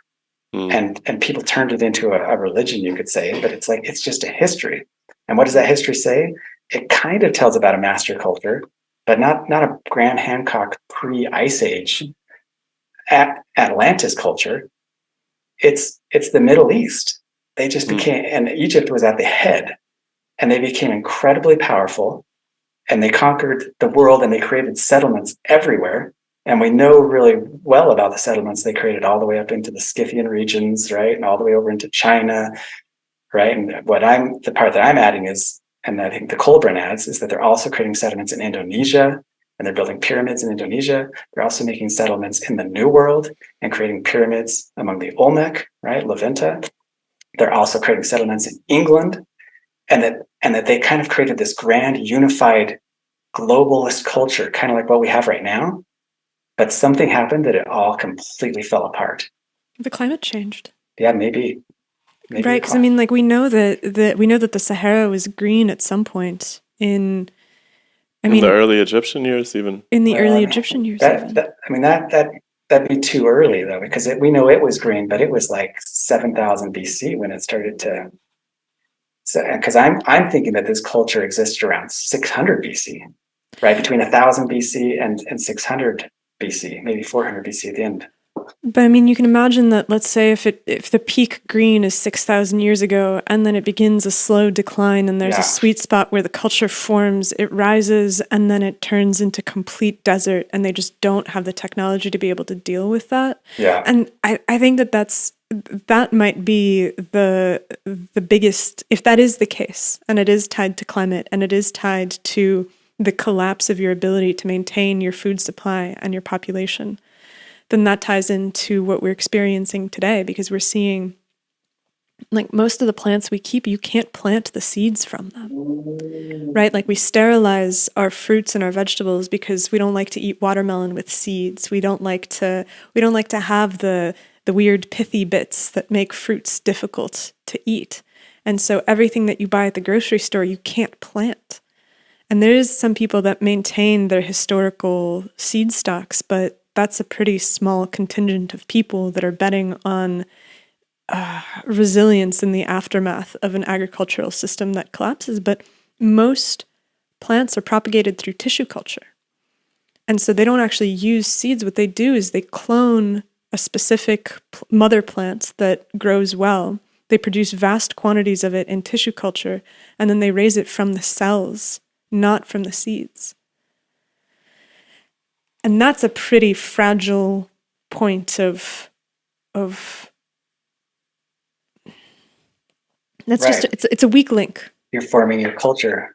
And then that reminds me of something someone recently told me too, how it's like most empires form at a similar latitude for that exact reason, because your food sources, it's really hard to like conquer a people who you can't really understand how to grow their crops. And I thought that was super interesting, because it's like, yeah, true. It's like the Middle Eastern culture, they all kind of share this climate and they all were conquering each other. But notice that the Valley of Mexico, which is, I think that once they came and built Levanta, right, and conquered Levanta, and then they went and built Chalconzingo, which is on the way up to the Mexican highland, that then they formed Cuicuilco. And that Cuicuilco, the reason why it has a circular temple, just like all the temples we see in Syria on the tells, right, is because that's where they went. They went from Levanta to Chalconzingo to the Valley of Mexico, because it had a similar climate and they could grow their crops there. The supremacy of the Egyptians in this new version of history is really intriguing to me, because the Egyptians lasted, even in the standard history, they lasted way longer than anybody else. If you look at the amount of time from the beginning of the Egyptian civilization to the end, let's say Cleopatra or something, there's more time then than there has been since then. Yeah. Right? It was a huge, huge preponderance of our historic record, let's say. Yeah, like 3,000 years. Which is just wild to imagine a civilization persisting in some form or another for 3,000 years. Yeah. When we're like shaking ourselves apart after a couple hundred. Well, everything happens faster now. Right. Well, they didn't have deep fakes. Right. Well, maybe that'll be our end. Man, I mean, this is, I love the depth of study that you do, and the breadth of it as well. Just that this is something that you're so obviously passionate about, and that you spend your time figuring it out and laying it out and putting together these arguments. It's just, I want to see a future of the world where there are more people like you, where there's an entire ecosystem of blogs and funding and people working on these sorts of questions and really digging deep into how to change the stories and the narratives that we've held dear for so long in this careful and exacting way, because that's what we need. And it just brings me so much joy to hear the story, because it's clear how much thought and time you've put into it, and it holds together, and you've cross-referenced so many different things, and you don't seem to be waylaid by these immune reactions that so many people have, where it's like, well, we don't look at the Bible because the Bible is a work of fantasy. Well, we don't look at these histories because, well, they're myths. And they're silly primitive people. They're silly primitive people. And we don't bother with, questioning the dates because the dates are good and everything holds on that. And I wonder if it's partially because you're working outside of the academy and you're free to pursue the things that you're curious about, but it's just so cool. I love it. Yeah. And I think that part of my narrative, right, the future fits into it. And so just like we said, going back to the climate, it's interesting that civilization definitely took off in the Middle East. And that was definitely like the hub of civilization between Egypt, Mesopotamia, and Greece. Like that's where it all happened for at least 2,000 years, maybe 3,000 years, maybe 4,000 years. But then all of a sudden it switched to Europe. Like almost overnight, it seems like, right? Like nobody lived in Europe in 500 BC, relatively speaking, right? It was like north of the Alps, those were just barbarians. There was nothing up there. Well, what made it so that the hub of civilization, right, which I've studied so much with this interaction between Egypt and Babylon, it all collapsed there and it all moved up to Europe. And so then that kind of fits into our idea of pole shift. Like that would sure make sense if the pole shifted and the climate suddenly, like if the Middle East used to be like a very hospitable climate and then suddenly it shifted so that people could move up into the north regions. I don't see, like we talked about this before, I would love it if some Mario stuff or anyone could show me some kind of a cohesive picture where the pole shifted at 1,000 BC or at the time of Christ. I can't see that. I can't. There's no way. I'm putting it way earlier, like 5,000 BC at the earliest, and that's only assuming carbon dates get really skewed before that, right? Because at the latest. Yeah, because depending on whether you want to call it late or early, the radiocarbon date shows that the Ice Age ended right at 12 to 9,000 BC. But if the Ice Age ended because the pole shifted, like I suggest, well, then the radiocarbon dates probably aren't right. There would be a major skewing of carbon dates when that shift happened. But it would still be a predictable pattern of skewing. It wouldn't be random, right? It would be predictable. Like it would just be along this logarithmic curve where the things between, let's say that it shifted. Anyway, I can't see it shifting that recently. I can't see it shifting at the same time that the cultures all shifted from Mesopotamia to Europe. So, but something happened, I think, to change the climate, even if it wasn't a pole shift, or maybe it was just a pole shift that happened way earlier. I think the climate totally changed. Well, there's a lot of hysteresis there, right? And the planet preserves. Yeah, it takes a while for things to change after the initial stimulus. Well, and after glaciation, you're going to have a long period of time where it's pretty inhospitable in terms of just the terrain is changing. There's a lot of flooding. There's a lot of it's inhospitable as a result of the change of the climate, and then maybe it settles for long enough that you then start to build, and you're no longer being just decimated. Because the glaciers would take a long time to melt. And they would form lakes that were dammed, and then those dams would break, and you would assume that there would be like pretty significant damage to the landscape that carried on for a long time. It would take a long time for the soils to develop and for the forests to all grow. And in normal terms, we think that happened between about 10,000 BC and when people moved in at about the time of Christ. Well, maybe you could say 1,000 BC when people started to populate Europe, really. But then maybe that's wrong. I would assume that the carbon dating would have to be skewed if the pole did shift, but that it probably isn't skewed that much, maybe just by a couple thousand years, maybe just by 4,000 years at the most. So that in true dates, the pole shifted around maybe 4,000 BC instead of 10,000 BC, but that period between 4,000 and 10,000 BC, where we see no archaeological evidence of really very many people in Europe. There's just like these scattered people, but that's kind of part of this curve where the atmospheric conditions, the radiocarbon levels in the atmosphere are changing abruptly. And so our correlated INTCAL curve should really change abruptly there. But throwing all that away, I'm curious when I think of like how entirely civilization collapsed in the Middle East and completely moved to Europe, and then Europe becomes the new hub of civilization. Are we ever due for that switching back? And is there maybe some kind, because when we talk about the religions of the world, and especially biblical Christianity, there's something in our cultural mind that seems to like be pointing us towards some kind of apocalyptic collapse of the Western cultures. You know what I mean?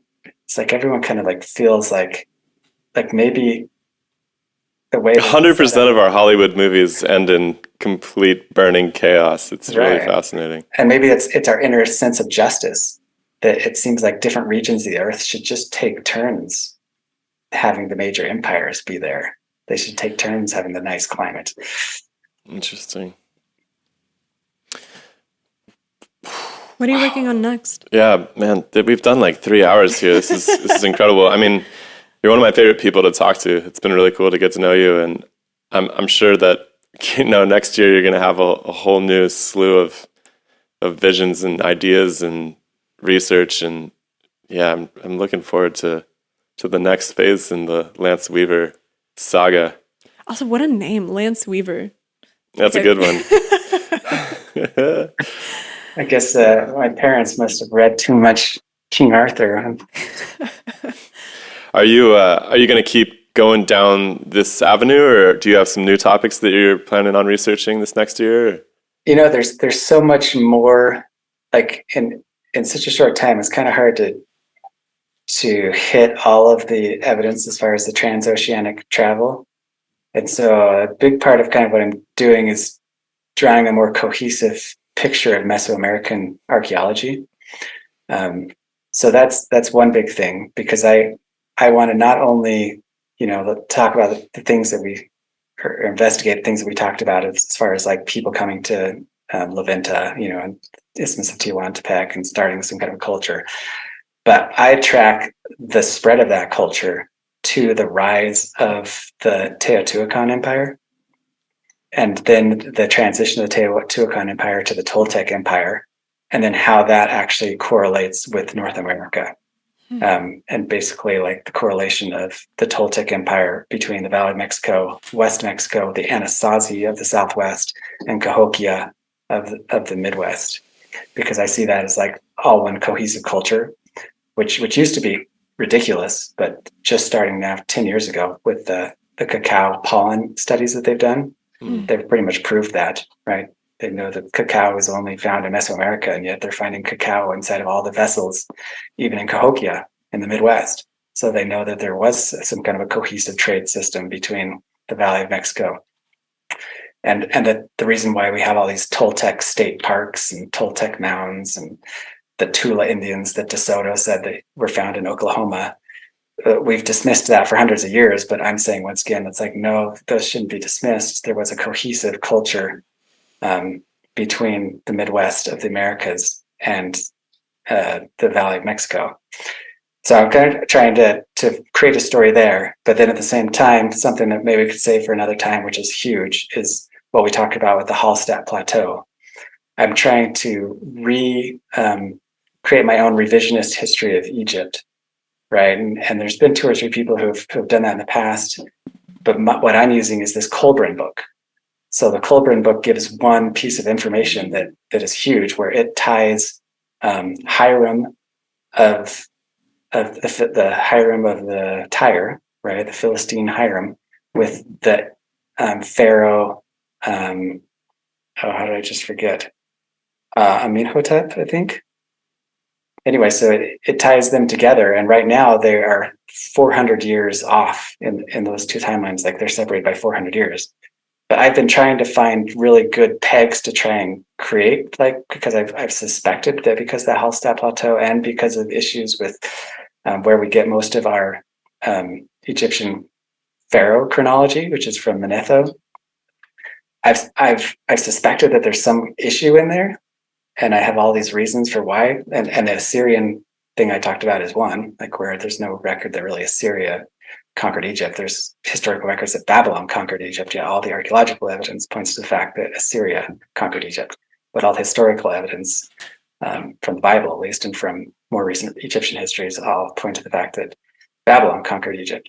So anyway, I'm trying to create a correlation there, and that's a whole another topic in and of itself. It's huge, and going into the history of how we trust Manetho more than Herodotus, and how I actually think we should trust Herodotus more than Manetho. That's another thing that maybe we could save for another time. Yeah, and you're working this all out in a blog somewhere that people can get to? Yeah, but I don't have a whole lot of it on my blog. A lot of my blog is just random musings. Right on. Well yeah, send us the links to that. Blogs are, yeah. I have a lot of like religious thoughts, right? Because I grew up Mormon, and so I'm trying to reform the religion as well. I mean, a lot of that's like 15 years old when I was younger, and I'm trying to basically drive a religious reformation on my blog. I love it. Well, Cool, let's catch up down the road. I Yeah. mean, there's always really interesting stuff to talk about when you come around. So we'll do it again. It's like 6 months later. Awesome. Yeah, sounds good. It's always fun to chat. All right, cool, Lance. Have a great rest of your day, man. All right, awesome. You too. Thank you so much. See ya.